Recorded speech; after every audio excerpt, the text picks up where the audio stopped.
দোস্ত আজকে তো অনেক দূরের যাত্রা না? না, আজকে মোটামুটি কাছেরই যাত্রা, এবং এত কাছের যাত্রা মাত্র আধা ঘন্টা 40 মিনিট, 1 ঘন্টা 1.5 ঘন্টা। আসলে এইভাবে করে আমাদেরকে কালা থেকে তাড়াতে যেতে হবে। রাইট, কারণ হচ্ছে কি জ্যামের যে অবস্থা না, অবশ্য রাতের বেলা তো জ্যাম থাকার কথা না, কারণ আমরা জ্যামের হিসেব করলে দেখা গেছে আধা ঘন্টার জিনিস 1.5 ঘন্টা 2 ঘন্টা 3 ঘন্টায় লেগে যায়। সো ওই হিসেবে বললাম আর কি। যাই হোক, খুব বেশি সময় লাগবে না। আপাতত মহাখালীতে আছে, বহুদিন পর আবার মহাখালীতে আসা হয়েছে। তোর মনে খুব ভালো লাগতেছে মহাখালীতে এসে? না, আমার খুব ভালো লাগতেছে না, ভালো লাগবে যখন আমি তোমারে বলবো বন্ধু যে তুমি দুটো সুন্দর দেখে টিকিট কেটে নিয়ে আসো। সুন্দর বলতে বোঝাচ্ছি সুন্দর সিট দেখে। বুঝতে পেরেছিলাম দোস্ত, সুন্দর সিট নাই, তুই যা দেখতে পাস নাকি? না, পাবা, যেটা বেস্ট পাও ওইটাই। আচ্ছা চল দেখ, আমার পকেটে টাকা কম তো, আমি যে যা পাইছি নিয়ে আসছি। বাসের একদম পিছনের সিটটা তো ঠিক আছে, আমি একটু সামনের দিকে পেছনের সিটটা। হ্যাঁ হ্যাঁ, শরীরটা ভালো না তো? ওকে ওকে, ঠিক আছে, গাড়িতে উঠি, রওনা দিই। কালীগঞ্জ পৌঁছে বাকি কথা হবে। আবার সেই গাজীপুর না? গাজীপুর না, কালীগঞ্জ। গাজীপুর পার করে না? গাজীপুর পার করে চল যাই। ঢাকা থেকে বাসে করে আমরা পৌঁছাই কালীগঞ্জে। ওকে, তো এই সেই কালীগঞ্জ। কিছু মনে পড়ে নাই তোর? আগেও আসছিলাম আরেকবার আগে, সেই প্রথম দিকে, একদম প্রথম দিকে। হ্যাঁ, এই জন্যই মানে ভাষা ভাবে মনে পড়ছে। এখানে তখন অবশ্য সিয়াম ভাই এসেই রিসিভ করেছিল আমাদেরকে। তো আজকে যেহেতু পরিচিত হয়ে গেছে, এবার আর মানে আমাদেরকে অত কদর করে না। না, আসলে কি আমরাই ওনাকে অতটা পেইন দেই নাই। যাই হোক, আসলে নিজেরাই পৌঁছে যেতে পারবো আশা করছি। কারণ আমরা যেহেতু এই জায়গাটাতে আগে আরো একবার এসেছি, সো আমাদের এখন মোটামুটি পরিচিত, এবং লোকেশনটাতে আমরা যেতে পারবো। আর খুব বেশি দূরেও তো না। হ্যাঁ, এখান থেকে তো মনে হয় ওয়াকিং ডিসটেন্স। রিকশায় যেতে পারবো। তো রিকশা না নেই, দুজন মিলে একটু হাঁটতে হাঁটতে যাই। পকেটের যে অবস্থা, শুধু ওই জন্য না, দেখ মানে যাওয়ার সময়ের এনভায়রনমেন্টটা দেখতে চাচ্ছি, বুঝছিস যে কতটুকু ভয়ানক আসলে এন্ট্রিটাও। Let's walk. ওকে। কিছুক্ষণ হেঁটে আমরা পৌঁছে গেলাম আমাদের আজকের স্পট, বাংলা টেক লিচু বাগান। অবশেষে সেই বাগানে আছি, যদিও সিজনে থাকলে হয়তো অন্যরকম একটা মজা পেয়ে যেত। আর কিছুদিন পরে, বেশি দেরি নেই, সিজন চলে আসবে। তারপরে যাই হোক, কিন্তু যে জিনিসটার কোনো সিজন নাই সেটা কিন্তু এখানে অহরহ চলছে না। কিন্তু ঘটনা আছে, আমরা যতটুকু শুনেছি যে এটা সিজনে আমরা যেই লোভটা করছি না, মানে যেই খাবারটার কথা চিন্তা করছি, সিজনেও খুব সাহস করে খুব একটা আগায় এটার প্রতি। রাইট, এই জন্যই এটা একটু অন্যরকম পরিস্থিতি এবং ডরের আগমন এখানে ঘটেছে। এবং সেই জায়গাতে আমাদেরকে সিয়াম ভাই নিয়ে এসছে, এবং সিয়াম ভাইকে নিশ্চয়ই ডরের শ্রোতা যারা রয়েছে চিনে থাকবেন। মানে ইটস অ্যামেজিং, মানে ব্যাপারটা হচ্ছে সেই 6 নাম্বার এপিসোডে উনি ছিলেন আমাদের সাথে, এখন 60-এর উপরে চলে গেছে, মানে দশক পেরিয়ে গিয়েছি আমরা। It's a very happy news for everyone. এবং সিয়াম ভাই আরো একবার প্রমাণ করলো এই জিনিসটা, যে ডরে একবার যে আসে সে আসলে ডর টিমের একটা অংশ হয়ে যায়। তো সেখান থেকে সিয়াম ভাই নিজের উদ্যোগেই এটার সন্ধান পেয়েছে এবং আমাদেরকে নিয়ে এসছে একটা লিচু বাগানে। এবং এই লিচু বাগানটাতে এখন যেহেতু বললাম আমরা যে সিজন নাই, সো এখন কারো ইন্টারেস্ট নাই, কিন্তু সিজন থাকলেও খুব একটা মানুষের ইন্টারেস্ট থাকে না, যেটা খুবই অস্বাভাবিক। কারণ এটা নিয়ে অনেক ব্যবসা হওয়ার কথা, লাখ লাখ টাকার ইনভেস্টমেন্ট থাকে এখানে। সো সেই জায়গায় সবকিছু থেকে সবাই কেন বঞ্চিত আসলে? আচ্ছা, তো যে লিচু বাগানটি নিয়ে এত কথা, যে লিচু বাগানে আজকে আমরা আসলাম, তো ঘটনা হচ্ছে যে লিচু বাগান তো দেখতেই পারছেন, বিশাল বড় বাগানটা, বড় বড় গাছ। এটা যখন সিজনে লিচু ধরে, অনেক বড় বড় লিচু ধরে। তো সেই লিচু বাগানটা অনেক আগে, মানে যে মালিক আর কি, যে মালিকের, তো এই মালিকটা লিচু বাগান বেচছিল এক ব্যাপারীদের কাছে। ওই ব্যাপারীরা লিচু বাগান কেনার পরে ওই যে বাদুর লিচু খেয়ে ফেলাবে, সেজন্য অনেক রাত্রে কিন্তু লিচু বাগান পাহারা দিয়ে পাকলে পরে সেই লিচুগুলি বাজারে নিয়ে বিক্রি করে। তো যে পাহারাদাররা সারা রাত 5-6জন করে পাহারা দিত। তো এই পাহারা দেওয়ার সময় অনেক ভয়ানক ঘটনা ঘটছে। এর মধ্যে কিছু পাহারাদার ওইখানকার কিছু দেখছে বা ওদেরকে কিছু আক্রমণ করছে আর কি, যেগুলা কোনো মানে কোনো গরুও না, মহিষও না, তারপরে কোনো মানে যেগুলো পরিচিত কোনো এক ধরনের পশু, হ্যাঁ কোনো এক ধরনের পশু, কিন্তু তারা সচরাচর দেখা যায়, হ্যাঁ দেখা যায় না, ওইগুলা তাদেরকে আক্রমণ করতে খুব ভয়ানক ছিল। তো কন্টিনিউ আশেপাশে যেগুলো আসে তাদেরকে তারায় কামড়াইতে চায়, দিনের বেলা কিছুই না, এগুলো থেকে আসে রাত্রে, খুব ভয় পায়। তো সেজন্য মানে এরকম তাদের অবস্থা সৃষ্টি করলো যে ওই জানোয়ারগুলি যেখানে আর পাহারা দেওয়ার কোনো সিস্টেমই থাকতেছে না, আর পাহারা না দিলে লিচুগুলি খেয়ে ফেলাইতেছে, তখন তাদের ব্যবসাটা লস হয়ে যেতেছে। তো তারপরে কি করবে, কিনা ফেলাইছে, প্রায় 2 লক্ষ টাকা দিয়ে লিচু বাগান কিনা হয়েছে। দিছে যে এত বড় বাগান, এই টাকাটা তো লিচু পাকা পর্যন্ত অপেক্ষা করতে হবে, পাইকা বিক্রি করে এটার লাভটা আসবে। তো এইগুলা ধৈর্য ধৈর্য তারপরে এরকম পাহারা দিতে থাকলো। পাহারা দেওয়ার পরে তো কেউ একজনকে ওই জিনিসটা ইসা মানে কামড়াই ফেলে আর কি, মানে দূর থেকে সে কামড়াই ফেলে যারা পাহারা দিচ্ছিল তাদের মধ্যে থেকে একজন এখনো তো রাতের বেলায় আমরা এই লিচু বাগানে আছি, সো এরকম কোন পসিবিলিটি কি আছে যে আমরা কিছু দেখতে পাবো? সেটা আসলে বলা যাচ্ছে না, কখন যে ঘটে তো আছেই। আমাদের আগমন কিউরিওসিটি চলে এসেছে আর কি, নতুন ধরনের একটা কিছু যেটা নাম কেউ জানে না, দেখার ইচ্ছা হচ্ছে। তো হতেও পারে, কেননা এই লিচু বাগান এখনো মানে কোনো ব্যাপারে কিনতে চাচ্ছে না মালিকের পক্ষ থেকে, কিনতে আগ্রহী না। কেন আগ্রহী না সেটা বলতেছি, ধীরে ধীরে জানবো। তো আপনি যেটা বলছিলেন যে কোন একটা অদ্ভুত টাইপ কিছু প্রাণী এসে একজনকে আঘাত করে, মানে তারপর কি হয়? তো ব্লাড ছুটা শুরু করলো, কামড় দিয়ে এখান থেকে মাংস নিয়ে যায়, ও চিলাচিলি করা শুরু করলো, কান্নাকাটি করা শুরু করলো ব্যথায়, তো ওকে নিয়ে যায়, নেওয়ার পরে অনেক ট্রিটমেন্ট করে, মানে ওই ইনফেকশন হইয়া বা কিছু হইয়া ও মারা যায় আর কি। তো মারাই যায় অবশেষ। তারপর ওইখানে আর পাহাড়েই দেন, যা গেল গোল্লাই গেল আর কি। তো মালিককে বললো যে এত টাকা দিয়ে লিচু বাগান কিনলাম, আমরা তো এখানে ঠিক মতো লিচু পাইলাম না, কিছু হইল না।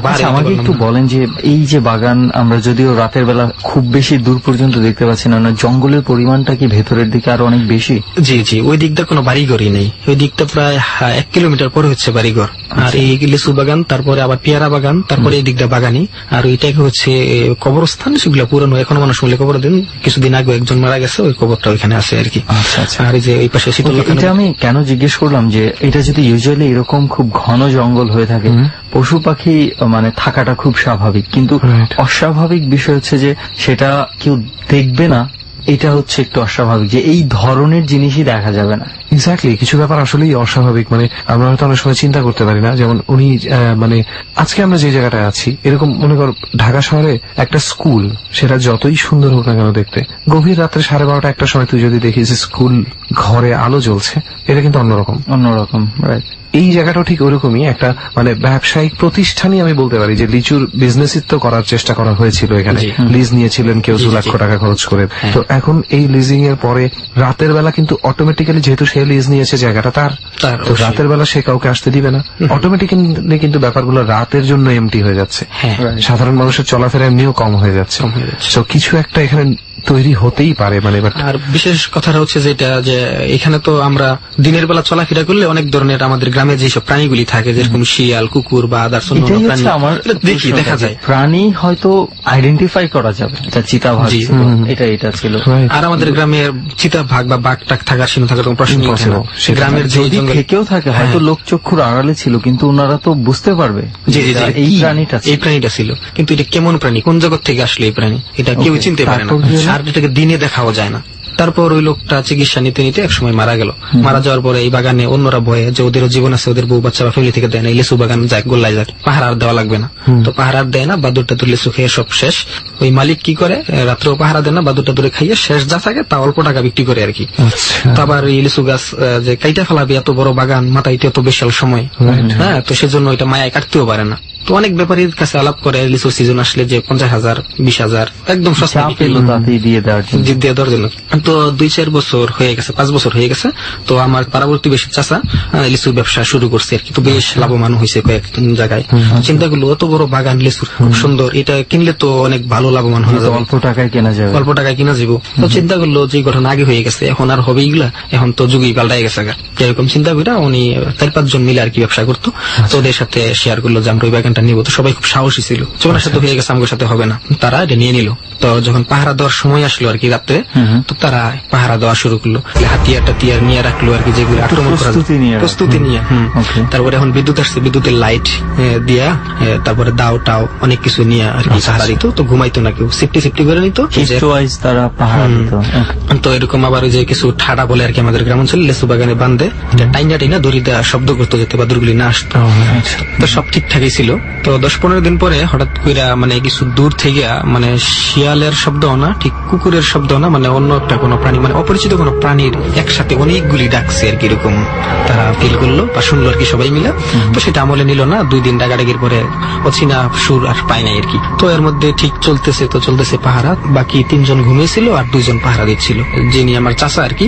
মধ্যরাত যখন হয়ে যায় তো একটু তন্দ্রা ভাব আসে, ঘুমের ভাব আসে। তো লিচু গাছে নিচে না বৈশা গামছা না কাঁধে রেখে তো হেলাইন দিয়া পাহারা দিচ্ছিল আর কি। তো কখন ঘুমায় পড়ছে, পাশের উনি ঘুমায় মারছে, মানে এখন সবাই ঘুমায় পাহারা দিতে যে এক এক করে সবাই ঘুমায়। কারণ যখন 15 দিন একটা রাত্রে জাগনা থেকে একটা চাপাইসা পড়ে আর কি ঘুমের, তো ঘুমিয়ে পড়া উনি যেটা পরে উনি বললো আর কি যে স্বপ্নের মধ্যে উনি দেখতেছে যে হাজার হাজার মাইল মানে দূর থেকে এক অচেনা প্রাণী, এটা শিয়ালও না, কুকুরও না, বান্দরও না, ঘোড়াও না, কি এক ধরনের প্রাণী, তার চোখ এরকম বড় বড় লাল আগুনের মতো, ওনার চোখের দিকে দৃষ্টি দিয়ে ওই আগে আসতেছে, অন্য কোথাও যাচ্ছে না।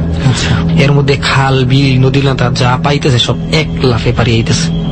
তো চোখ দিয়ে আগুন ঝরতেছে, এরকম ভয়ানক একটা পানি তীব্র গতিতে ওনার দিকে ছুটে আসতেছে। লাস্টে যে পাশে শীতলক্ষা নদী দেখলেন আপনারা, নদীর পাশে যা ওনার এর মধ্যে অন্য কোথাও না, ওনার চোখের দিকে দৃষ্টি রেখে আসে নদীর পার আসলো, আর সেখানে একটু স্লো এক লাফে এই নদীটাও পার হয়ে গেল। পার এসে ঠিক ইলিশু বাগানে ঢুকলো, ঢুকার পরে একদম ওনার কাছে এসে পা থেকে পায়ের বৃদ্ধাঙ্গুলি থেকে এটা ঘ্রাণ নিতে যেতে শুকতে শুকতে শুকতে শুকতে যখন ওনার গলা পর্যন্ত আইসে, পুরো ওনার মনে হইতেছে ওনার পায়ের আঙ্গুল থেকে ওই যে হাড় গোড় মাংস ছিঁড়া ভিড়া ওনার মুখ দিয়া বাইরে হয়ে আসবে, এই ধরনের একটা ব্যথা উনি অনুভব করলো। অবশেষ অনেক কষ্টের পরে উনি যখন এমনি চাইলো, চাওয়ার পরে দেখে যে সেই প্রাণীটা ওনার সামনে একদম সামনে দাঁড়ানো। যেটা তখন স্বপ্ন দেখেছে এখন এটা বাস্তবে জি বাস্তবে। আর ওনার শ্বাস নিতে কষ্ট হচ্ছে, ভিতর থেকে পায়ের থেকে সব ভাইয়া চুইরা যখন মুখ দিয়া মানে শরীরে সব বাইরে আসবে আর কি। তো উনি খুব জোরে একটা চিৎকার করলো, চিৎকার করার পরে পাশের গুলি উঠে পড়লো ঘুম থেকে। উঠে পড়ার পরে ওই প্রাণীটারে দেখলো সবাই দেখে সবাই দেখতে পাইয়া দাও ছুরি যা আছে বাড়ি দেয়, এটা এখানে থাকে না, দেখে আর এক সাইডে, আবার ওইখানে যায় দেখে আরেক সাইডে। তো এরকম সবাই দৌড়াদৌড়ি চিল্লাচিল্লি করছে। পরে গ্রামের উন্নতি থেকে মানুষ বাইরে এসে দৌড়ে নিয়ে গেল, নেওয়ার পরে একটা চুঙ্গি আছে গালার মতো, ওটার ভিতরে ঢুকলো। ওই পাশে তো খালি, এই পাশে তার ঢুকলো, ওই পাশে তার বাইরে দেখা যাবে, এই পাশে তার ঢুকলো, ওই পাশে তার বাইরে এলো না। তো মানুষ বললো যে এটার ভিতরে আছে, তাহলে লাইট মারলো এর ভিতরে নাও, এখান থেকে ফিনিশ হয়ে গেছে, আর পাওয়া গেল না, এই জিনিসটা পাওয়াই গেল না। তারপর থেকে ওনাকে উনি তো ওইখান থেকেই মানে খুব অবস্থা খারাপ, ওনার কিছু বলতে পারতেছে না, উনি মানে খুব গুরুতর অসুস্থ, অনেক ট্রিটমেন্ট করা হলো, কোনোভাবেই উনি সুস্থ হচ্ছে না আর কি। তো ওনার শরীর খারাপ হইতেই থাকে। মূল ঘটনা বলা যায় এক পর্যায়ে উনিও মারাই গেল। তো এরপরে কি আরো পাহারা দিয়েছিল নাকি ওই দিনের পরে? না, ওই দিনের পর থেকে ইলিশু বাগানে তারপর আর পাহারা দেয় না। এর আগে 5 বছর আগে একজন মারা গেছে, উনি এই লাভ দেখে কম দামে ইলিশু বাগানটা নিল। দ্যাট মিনস এটাই ছিল এখানকার লাস্ট মৃত্যু, এরপরে আর কেউ এই বাগানটা না, এরপরে আজ পর্যন্ত এই বাগানটা পরিত্যক্ত। জি, আর সেই বাগানে বসে এখন আমরা কথা বলছি। ওকে, এটা হলো এই বাগানের ঘটনা। নিঃসন্দেহে মানে এটা কি বলবো, চিন্তা করলেই ভয় পেয়ে যাচ্ছি। তো আর পাশে যারা ছিল তাদের কি আর কোন ধরনের কোনো ক্ষতি হয়েছিল, যারা ঘুম থেকে উঠে দেখেছিল যে এই প্রাণীটা আছে? না, তাদের আর কোনো ক্ষতি হয় নাই। হয়তো বা যদি পরেও তারা এই বাগানে আসতো বা পাহারা দিত, হয়তো আর কি বাগান থেকে সেপারেট হয়ে গেল, আর আসলো না, পাহারা দিল না, তখন আর এটা হয় নাই আর কি। তো অনেক লস হলো আমার চাচার, জীবনও চলে গেল, টাকাও পাইলো না, আর ওই মালিক তো এখন লিচু বাগান এমনিতেই পড়ে থাকে, মানুষ আসেও না। আজকে দর্শকটা আপনাদের সাহসে বা আমার নিমন্ত্রণে আপনারা আসছেন, খুব ভালো লাগলো এখানে। সেটা আপনাকে অনেক ধন্যবাদ যে আপনি আমাদেরকে এরকম একটা জায়গার সন্ধান দিয়েছেন। তো যাই হোক সিয়াম ভাই, এটা তো শুনলাম হচ্ছে স্পটের যেই ঘটনাটা, আপনার আর কোন ধরনের কোন এক্সপিরিয়েন্স কি আছে আপনি শেয়ার করতে চান? আমার আরেকটা আমার নিজের সাথে ঘটা, প্লাস আমার 4জন বন্ধু ছিল, রাকিব, সুমন, তারপরে আরেকজন ছিল জাকারিয়া, সলমান। তো 4জন বন্ধু আমাদের বাড়ির পাশে বড় একটা বিল আছে আর কি। তো ওই বিলটার নাম ছিল ভার্দন বিল, খুব ভয়ানক, 12টা লেক ছিল ওইটার। তো আমার এক ফ্রেন্ডরা বললো যে ওই বিলে তো অনেকেই মাছ টাছ মারে রাত্রে, তো চল আমরাও মাছ মারি আর কি। তো কিছুদিন মারলাম, মারার পরে কিছুদিন পরে আবার চিন্তা করলাম যে আবারও যাই, ভালো মাছ পাওয়া যায়। তো ওইখানে একটা গোপ ছিল, যেটাকে কুরের পার গোপ বলা হয়তো। তো ওইখানে একটা মানুষ, আমার এলাকার একজন চাচা, ওনার নাম ছিল আজাহার, উনি ওইখানে কাজ করতে গেল, বিলে না ঠিক ওইখানে একটা বাগান ছিল, পেয়ারা বাগান। তো কাজ করে আসার সময় সাঁকু ছিল আর কি, বাঁশ দিয়ে বানানো, হাঁটু পানি ছিল ওই রাতে। তো এই জায়গাটা মানে আগের থেকেই মুরব্বীরা বলতো যে এটা ভয়ানক, এখান থেকে আসার সময় মানুষের শরীরে অনেক বাতাস লাগছে, বাতাস লাগার পর মানুষের শরীর ফুলে গেছে। সুস্থ মানুষ কখনো প্যারালাইজিস না, এদিক দিয়ে আসার পরে গরম হাওয়া লাগলো শরীরে, প্যারালাইজ হয়ে গেল, তারপরে অঙ্কটার কাজ করে না, এরকম অনেক হয়েছে আর কি। তো কাজ করতে গেল, যাওয়ার পর উনি যখন ফিরে আসে না, সকালবেলা গেল, নাস্তা খাইতে আসলো না, দুপুর হয়ে গেছে, এখনো খাইতে আসে না। তো খোঁজ করতে গেল, যাওয়ার পথে দেখলো যে উনি হাঁটু হিমা পানির মধ্যে পড়ে আছে। ভয়। নাম ছিল বার্দন বিল, খুব ভয়ানক, 12টা লেক ছিল। ওইটার ফ্রেন্ডরা বললো যে চল আমরা মাছ মারি আর কি। তো কিছুদিন মারলাম। তো ওইখানে একটা গোপ ছিল যেটাকে কুরের পার গোপ বলা হয়তো। আমার এলাকার একজন চাচা, ওনার নাম ছিল আজাহার। উনি ওইখানে কাজ করতে গেল, বিলে না, ওইখানে একটা বাগান ছিল, পেয়ারা বাগান। তো কাজ করে আসার সময় সাঁকু ছিল আর কি, বাঁশ দিয়ে বানানো, হাঁটু পানি ছিল ওই রাতে। তো এই জায়গাটা মানে আগের থেকেই মুরব্বীরা বলতো যে এটা ভয়ানক, এখান থেকে আসার সময় মানুষের সাথে অনেক বাতাস লাগছে। কাজ করতে গেল, যাওয়ার পরে উনি যখন ফিরে আসে না, দুপুর হয়ে গেছে, এখনো খাইতে আসে না। তো খোঁজ করতে গেল, খোঁজ করার যাওয়ার পথে দেখলো যে উনি হাঁটু হিমা পানির মধ্যে পড়ে আছে। তো ওই চাচারে ওইখান থেকে তুললো, দেখেন মৃত্যু। ওনাকে কেউ যে মাইরা ফেলাবে কোনো শত্রুতাও ছিল না এলাকার মানুষের সাথে, খুব ভালো একজন মানুষ ছিল, কৃষি কাজ টাজ করে খাইতো উনি। কোনো ধরনের কোনো সিমটম না, উনি যে সুইসাইড করবে সেটাও না, কোন মানুষ মারলে একটা চিহ্ন থাকবে, ওইটার চিহ্ন তা ওনার শরীরে ছিল না, কিচ্ছু মানে একদম যেই সুস্থ মানুষ ওই সুস্থ মানুষ হাঁটু হিমা পানির মধ্যে মাথা নিচের দিকে দিয়া মানে উপরে পানি পড়ে দিচ্ছে আর কি। তো এই মৃত্যুটার কোনো ঘটনে কি করে কুলকিনারা খুঁজে পাওয়া যায় না, কুলকিনারা খুঁজে পাওয়া যায়নি। ওনার জানাজা হয়ে গেল। এখানে মানুষ আগে থেকে এটাকে ভয়ানক জানতো, বাতাস টাতাস লাগছে কয়েকজনের। তো তারপর ওনার মৃত্যু হলো, সেজন্য এই জায়গাটা আরো ভয়ানক হয়ে গেল, কেউই আসে না। এখানে অনেক মানুষের জমিন আছে, জঙ্গল হয়ে রয়েছে, তো হয়ে রয়েছে, কেউ কাটতেও আসে না খড়ির জন্য। জঙ্গল হইতে এটা বড় একটা ভয়ানক জায়গার মতো হয়ে গেছে। সেটা আরো 4-5 বছর আগে। তো আমরা যখন ফ্রেন্ডরা মিলা বিলেতে নামলাম, নামার পরে চিন্তা করলাম যে ওই গোপটাই তো অনেক অনেক মানুষ যায় না মাছ মারার জন্য, কারণ যে দিক দিয়ে মানুষ মেরা যায়, ওই দিক দিয়ে ধাও পরে মাছ কম পাওয়া যায়। তো আমরা ওই দিক দিয়ে যখন মানুষ যায় না, চিন্তা করলাম যাই। তো গেলাম 4 জন, যাওয়ার পরে ওইখান থেকে আমরা শেষ আর কি, 2 ঘন্টা হয়ে গেছে অলরেডি, যে ওইখান থেকে উঠে আমরা বাড়িতে চলে আসবো। 3 জন ফ্রেন্ড আগে ছিলাম, আর একজন পিছে ছিল। তো সে গুছে আসতেছে, সেখানে আঁঠু হিমা পানি। আমরা যখন লাইট দিয়ে মাছ মারি, তো আঁটু পানির নিচে মাছ কিন্তু দেখা যায় না, অল্প পানির মধ্যে আমাদের মারতে হয় আর কি। তো আমরা আগে এসে বললাম, ও পিছনে দেখলাম যে প্রচুর আওদানি হইতেছে আর কি, বড় মাছ ইয়ে করলে যেরকম শব্দ, বা মানুষ পড়ে গেলে অচিকের মধ্যে সাঁতরাইলে যেরকম শব্দ, এরকম শব্দ, মানে দাপানোর শব্দ হচ্ছে। তো পিছনে তাকালাম, তাকাই দেখলাম যে আমাদের ফ্রেন্ড রাকিব, সে ওইখানে এইভাবে পইরা ধাওয়াইতেছে আর কি। হঠাৎ করে আঁটু পানির মধ্যে বিশাল পানির সৃষ্টি হয়ে গেল, পানি পাক খেয়ে গেছে। এতটুকু পানির মধ্যে তো এরকম হওয়ার কথা না। তাহলে আমরা এই জায়গার মধ্যে আমাদের আসা উচিত হয় না আর কি। ভয়ও লাগতেছে, ওরে কে যে ধরতে গেলে আমরা নিজেই কি এখানে ডুবে যাই কিনা। হ্যাঁ, রাত্র তখন প্রায় 12টার উপরে বাজে। তো গ্রামের মানুষ শুয়ে পড়ছে, আর বিল থেকে অনেক দূরেই মানুষের বাড়ি। চিৎকার করলেও যে শুনবে কোনো পসিবল না, আর চিৎকার শুনলেও আসবে না, কারণ মানুষ করে না, অন্য কেউ করে, এখানে অন্য মানুষ বয়ে আসবে না। তো কি করবো, ডোয়ার বয়ে রেখে ওকে নিয়ে যেতে হবে। হাত বাড়াই দিলাম, হাতে ধরলো, উঠে আসলো।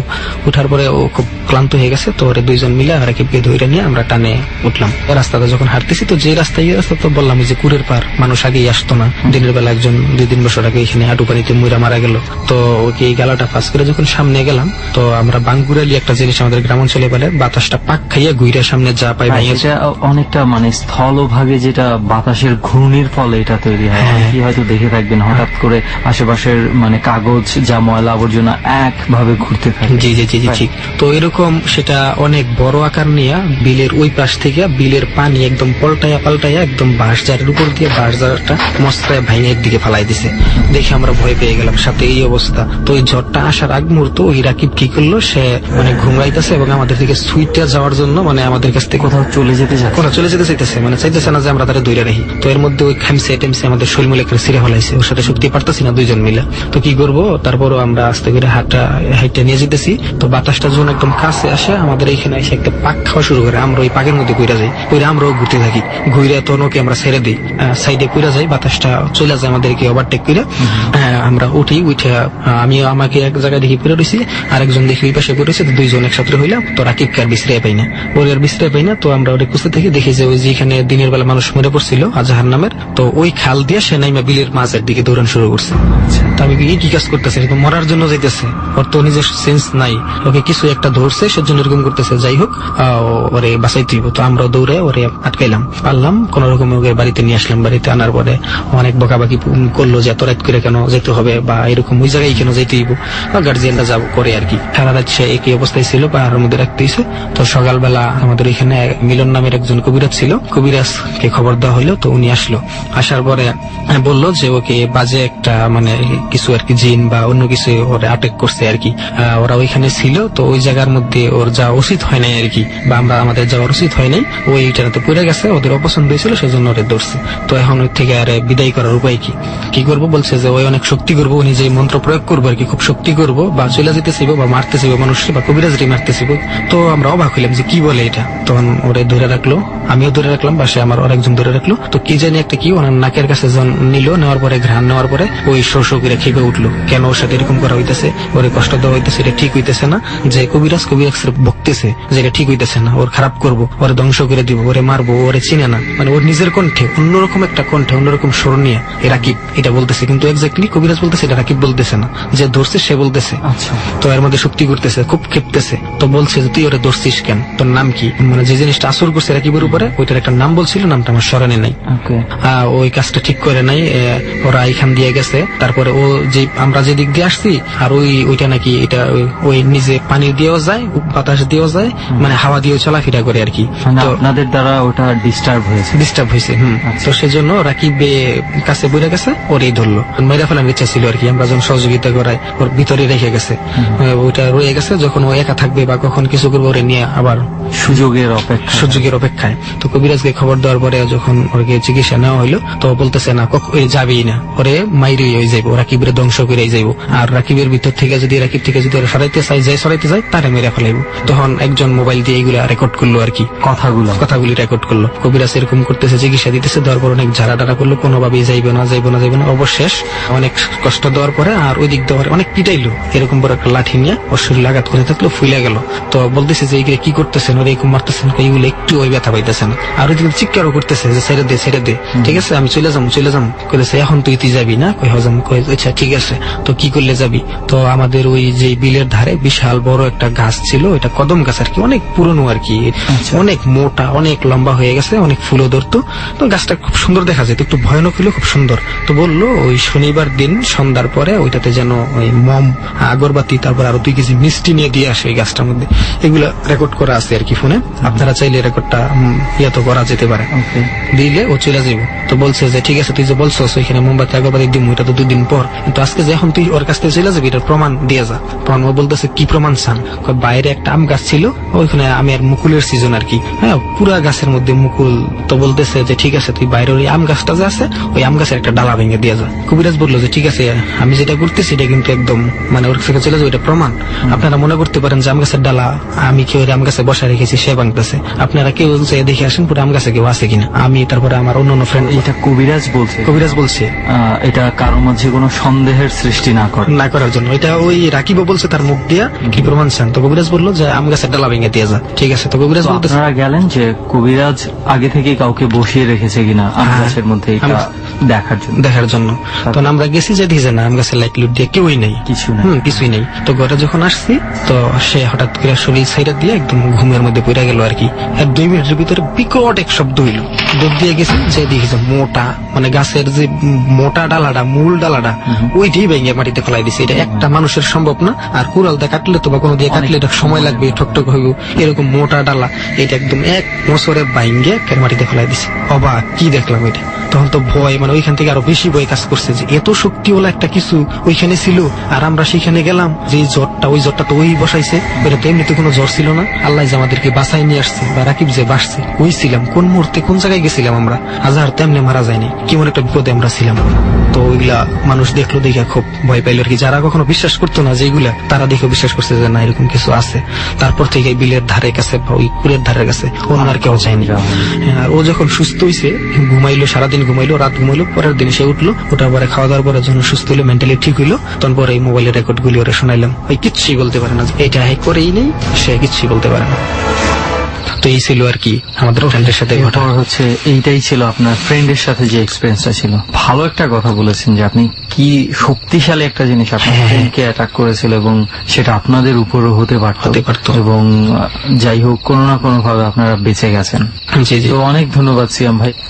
সো বন্ধুরা, ডর মানে হচ্ছে ভয়, আর ভয় এমন একটা জিনিস যেটা সবার মধ্যেই থাকে। কেউ স্বীকার করে, কেউ স্বীকার করে না, কেউ অতিরিক্ত সাহস দেখায় তারপরে বেশি ভীতু হয়ে যায়, আর কেউ অতিরিক্ত ভীতু যেহেতু থাকে সময় মতন প্রচন্ড সাহসের পরিচয় দিয়ে বেরিয়ে আসে, আর যারা বেরিয়ে আসে এই প্রচন্ড সাহসের মধ্যে দিয়ে তাদেরই সৌভাগ্য হয় ঘটনাগুলো বাইরে এসে বলার। আর তাই সবসময় বলি যে সত্যিকারের যে ভয়ের ঘটনাগুলো, সবচেয়ে ভয়ঙ্কর ঘটনাগুলো বলার জন্য বোধহয় দুর্ভাগ্যজনকভাবে সচরাচর কেউ বেঁচে থাকে না। যাই হোক, ডর মানেই অনেকের ভয়ের গল্প, অনেকের ভয়ের অভিজ্ঞতা। তো লেটস গো ফর ইট। আমাদের সাথে আছে কে, তার পরিচয়টা তার কাছ থেকেই জানবো। জি, আমি মোহাম্মদ রিয়াজ, আমি গ্যান্ডারা থেকে এসেছি। আচ্ছা রিয়াজ, এখন কি করা হচ্ছে পড়াশোনা? জি, আমি এখন ইন্টারমিডিয়েট সেকেন্ড ইয়ারে পড়ছি। ইন্টারমিডিয়েট সেকেন্ড ইয়ারে। আচ্ছা, যাই হোক রিয়াজ, তো কোন ঘটনাটা আমরা প্রথমে শুনবো? যে ঘটনা শুনবো সেটা কি তোমার সাথে ঘটে যাওয়া? জি না, এটাকে আমার ভাইয়ের বন্ধুর সাথে ঘটে যাওয়া। আচ্ছা, এটা ঠিক কবে? এটা ঘটনাটা হবে 2013 সালের দিকে। আচ্ছা, 2013, মাত্র কিছুদিন আগে। জি। তো ঘটনাটাতে আমরা চলে যাবো সরাসরি তাহলে? হ্যাঁ, সরাসরি প্লিজ। তা ঘটনাটা কোন এক মেডিকেলের মর্গের ঘটনা, মেইনলি মর্গের বাইরে আর কি ঘটেছে একটা ঘটনা। আচ্ছা। তো আমার ভাইয়ের যে দুইটা বন্ধু ছিল, তারা রাত্রেবেলা মর্গের সামনে রাস্তা দিয়ে আর কি আসছিল বাসার দিকে। তা আসার পথে এক বড় ভাইয়ের সাথে দেখা হলো। সেখানে তারা গল্প গুজব করতে করতে 1:30-2টা অব্দি বেজে গেছে রাত। আচ্ছা। এখন তারা যে পথ দিয়ে যাবে সেই পথটা হচ্ছে মর্গের সামনে দিয়ে তাকে ক্রস করে যেতে হবে, বাসায় যেতে হবে। যাওয়ার পথে মর্গে যে যাওয়ার পথে একটা রাস্তায় গেটে একটা লোককে তারা দাঁড়িয়ে থাকতে দেখলো। লোকটা কেমন যেন ছিল, দেখতে একটু উদ্ভট ধরনের।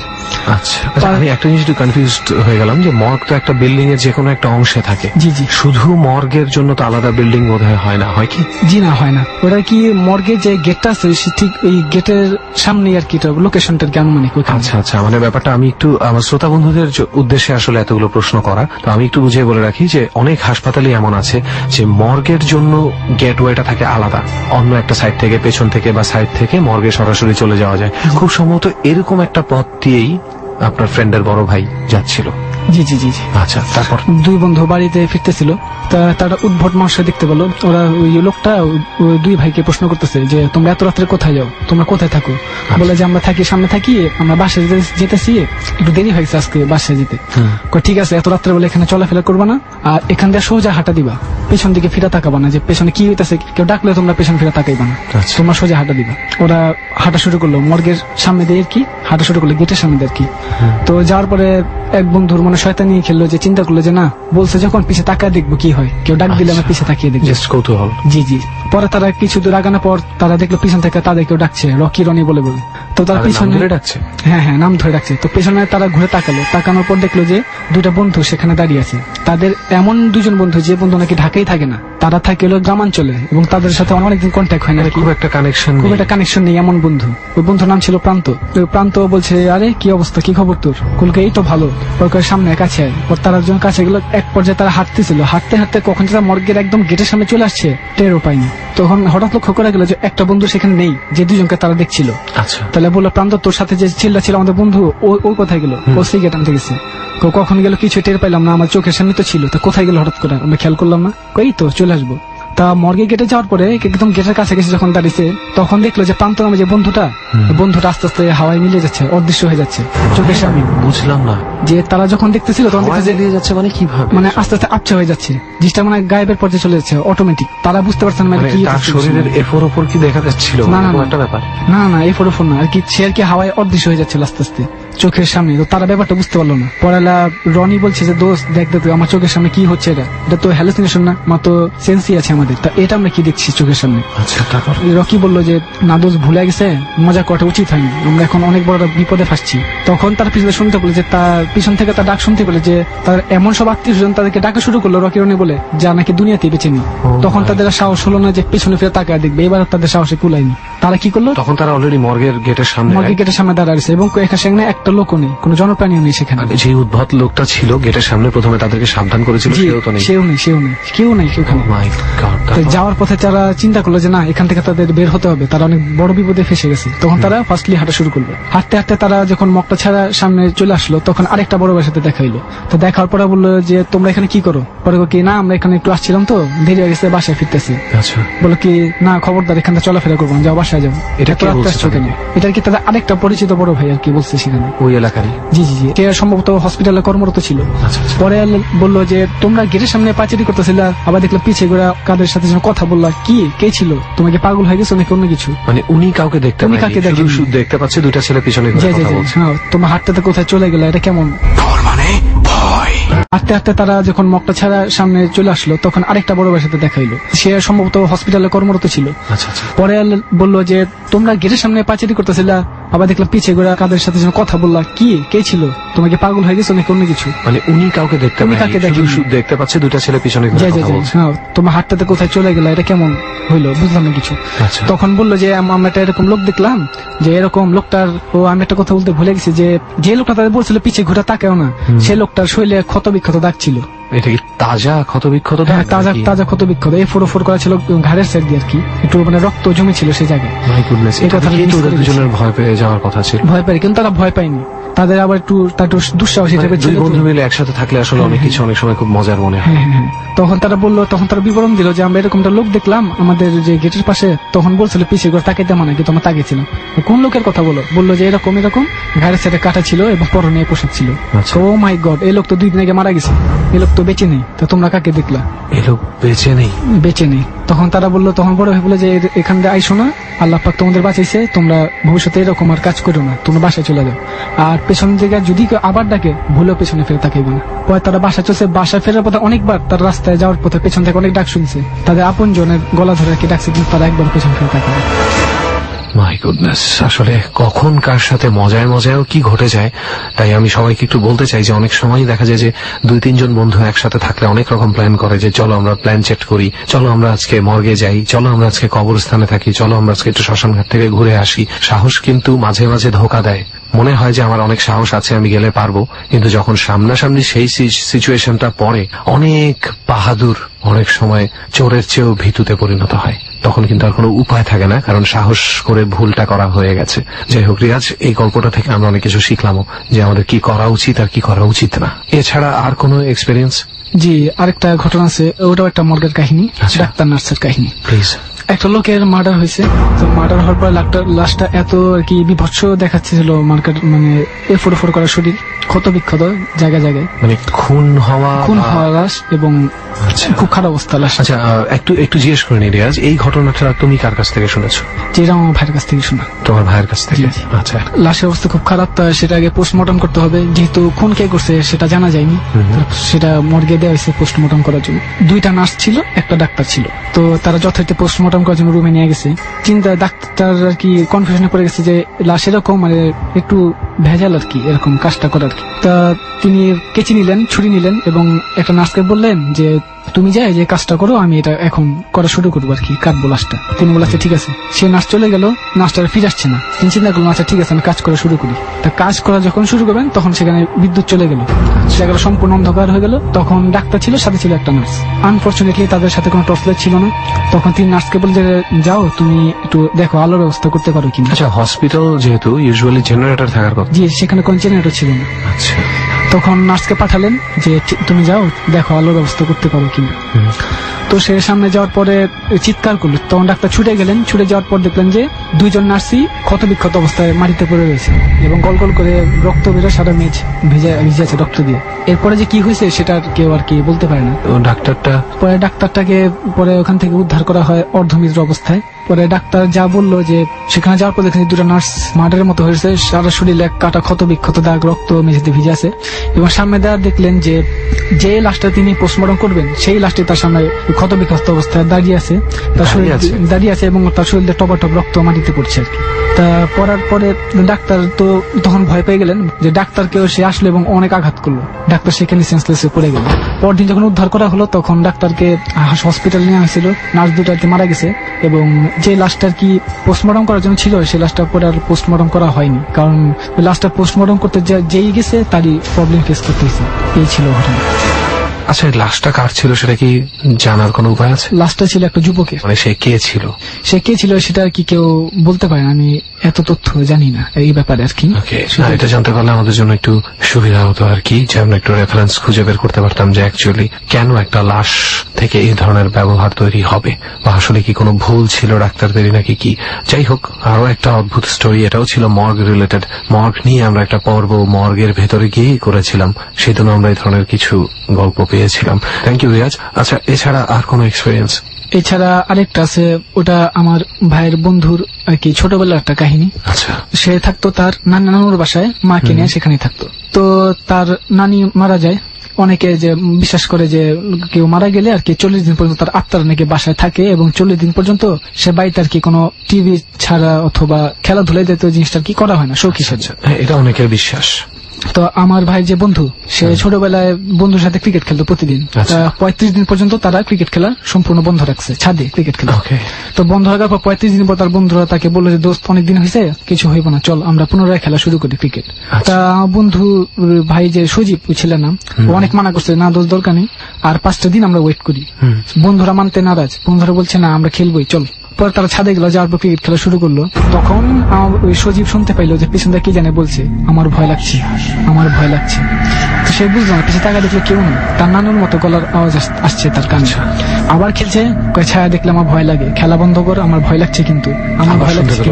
আবার শুনতে গেল, কিন্তু তার অন্য কোনো বন্ধু এই শব্দটা শুনতে পায়নি। তারা ক্রিকেট খেলা শুরু করলো, আবার একই শব্দ। তখন সে ভয় পেয়ে গেল, বললো দোস্ত খেলা বন্ধ করি, আমার ভালো লাগছে না জায়গায়, আমি প্রবলেম ফেস করছি। কি হয়েছে, আমরা তো কেউ কিছু শুনিনি। পরে বলে যে না তুই না খেলে আমরা ক্রিকেট খেলবো।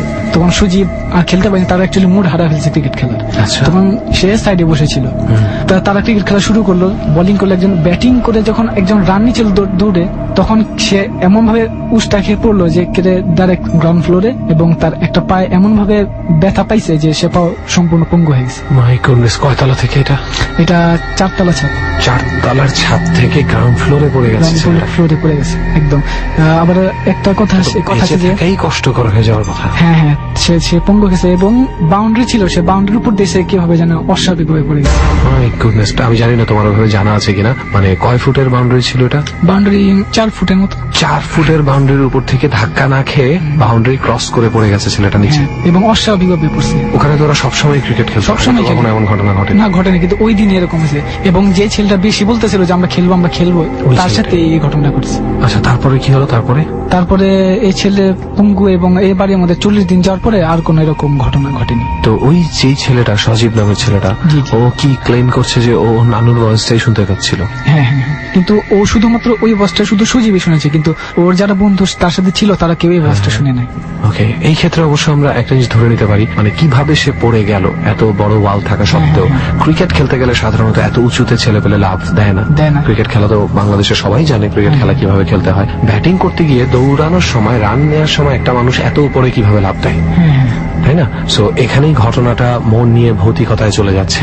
আর তার যে নানুর কণ্ঠ শুনতে পাওয়া, এটা কিন্তু রিয়াজ হ্যালুসিনেশনও হতে পারে, যেহেতু তার মধ্যে একটা গিল্টি ফিলিংস ছিল, সে ভয় পাচ্ছিল যে আমার নানু কয়েকটা দিন আগে মারা গেছে, এখনই আমরা ছাদে এত হই হুল্লোড় করবো, চেঁচামেচি করবো, আরো 5টা দিন তো বাকি। সো সেই হিসাবে এমনও হতে পারে যে সে তার নানুর প্রতি ভালোবাসা থেকেই তার নানুর কণ্ঠটা শুনতে পাচ্ছিল। কিন্তু সে এটা হ্যালুসিনেশন হয়তো ধরা যেত যদি সে প্রথমবার শুনতো, কিন্তু সে শব্দ সে 3-4 বারের মতো শুনছে। 3-4 প্রথমবার সে খেলা বন্ধ করেনি, ভাবছে মনের ভুল, হয়তো হ্যালুসিনেশন। সেটা পরবর্তী 2, দ্বিতীয়বার, তৃতীয়বার যখন শুনছে, তখন সে বুঝলো যে না, এটা হচ্ছে অ্যাকচুয়ালি তার সাথে। So, according to Riyaj, this is a complete supernatural incident. অবশ্যই আমার কাছেও দ্বিতীয় ঘটনাটা তাই মনে হচ্ছে, এবং প্রথম ঘটনাটা রিয়াজের কথা অনুযায়ী যে আসলেও হ্যালুসিনেশন 1 বার বা 2 বার হতে পারে, 4-5 বার কি করে হ্যালুসিনেশন হয়। আর যে বুঝতে পারছে যে এটা হয়তো বা হ্যালুসিনেশন, তার ক্ষেত্রে তো আরো অসম্ভব। যে না বুঝে তার ক্ষেত্রে হয়তো বারবার হতে পারে। তোমার কথা অনুযায়ী তোমার বন্ধুটি কিন্তু ঠিকই বুঝতে পারছিল, মানে একবার সে চিন্তাও করেছে যে হয়তো হ্যালুসিনেশন, তাই না? তো এটা চিন্তা করার পরে কিন্তু আর হ্যালুসিনেশন হওয়ার কথা না, তার মানে সে সম্পূর্ণ সেন্সে চলে আসছে। সো আমরা ধরে নিতে পারি যে ইট ইজ রিয়ালিটি। যাই হোক, অনেকগুলো সময় অলরেডি পার হয়ে গেছে। তো রিয়াজ, আর কোনো এক্সপেরিয়েন্স? জি, লাস্ট একটা এক্সপেরিয়েন্স আমি বলবো, প্লিজ আমাদের সাথে একটু শেয়ার করুন। একটা মেয়েকে নিয়ে আর কি কাহিনীটা। আচ্ছা, ইমনের কাছ থেকে শোনা তো ঘটনাটা। তো সে বলছে একটা মেয়ের কথা, আমি আর কি জানি না মেয়েটা কে অ্যাকচুয়ালি। আচ্ছা, তো সেই মেয়েটা খুব ধনী করে ছিল, এটা জানি, বয়স ছিল আর কি 23-24 মতো হইব। আচ্ছা, তা সেই মেয়েটা খুব বাজে অভ্যাস ছিল যে সে ছেলেদের সাথে কারণে শুধু প্রতারণা করতো, এটাই তার অভ্যাস ছিল, খুব খারাপ অভ্যাস। তো এরকম করতে করতে একটা ছেলের সাথে রিলেশন হয়, যে ছেলে খুব ভদ্র ছিল, খুব ভালো ছিল, সুনাম ছিল তার। তো তার সাথে রিলেশন হওয়ার পর মেয়েটা এটা অকারণেই তার সাথে রিলেশনটা ভেঙে দেয়। আচ্ছা, ভেঙে দেওয়ার পর ছেলে খুব আঘাত পায়, এবং আঘাত পাওয়ার পরে বলে যে আমি তোমাকে একটা কথা বললাম, তুমি যে আমার সাথে প্রতারণা করলা, তোমাকে এমন শাস্তি দিবেন যে তোর মৃত্যুর পর তোমার চেহারা কেউ দেখবে না। আচ্ছা, মানে ছেলেটা এই ধরনের একটা কার্স বা অভিশাপ দেওয়ার চেষ্টা করে। বলছে যে আমি মারা যাবো, আমার চেহারা কেউ দেখবে না, এবং তুমি মারা যাবো, তোমার চেহারা কেউ দেখবে না, এবং তোমার লাস্ট পোস্টমর্টমে যাবে। বলার পর ছেড়ে চলে গেছে এবং ছেলে আত্মহত্যা করছে, মারা গেছে। তা মারা যাওয়ার পর আত্মহত্যা করে? হ্যাঁ, আত্মহত্যা করে, কষ্ট সহ্য করতে না পারে।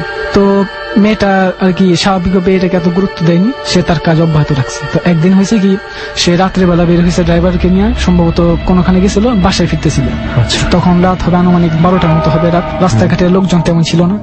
তখন সে তার ড্রাইভারকে নিয়ে বাসার পথে রওনা দিবে। একটা কথা বলে রাখা ভালো যে মেয়েটার পরনে ছিল সালোয়ার কামিজ, যেমনটা ওড়না ছিল বড়। তো যখন সে গাড়ির ভিতরে ঢোকার পরে তার 15% ওড়না ছিল গাড়ির ভিতরে এবং 85% ওড়না ছিল গাড়ির বাইরে। মেয়েটা এটা খেয়াল করেনি, মানে গেটের সাথে আটকে ছিল এবং চাকার প্রায় কাছাকাছি। তুমি কি ভুল বললে? আমার মনে হয় 85% ভিতরে ছিল আর 15% ছিল গাড়ির বাইরে। না, অর্ধেকের বেশিটি, অনেকটি বেশি। কিন্তু সেটা তো ড্রাইভারেরও লুকিং গ্লাসেও খেয়াল করার কথা। কিন্তু ড্রাইভার আনফরচুনেটলি সেটা খেয়াল করেনি।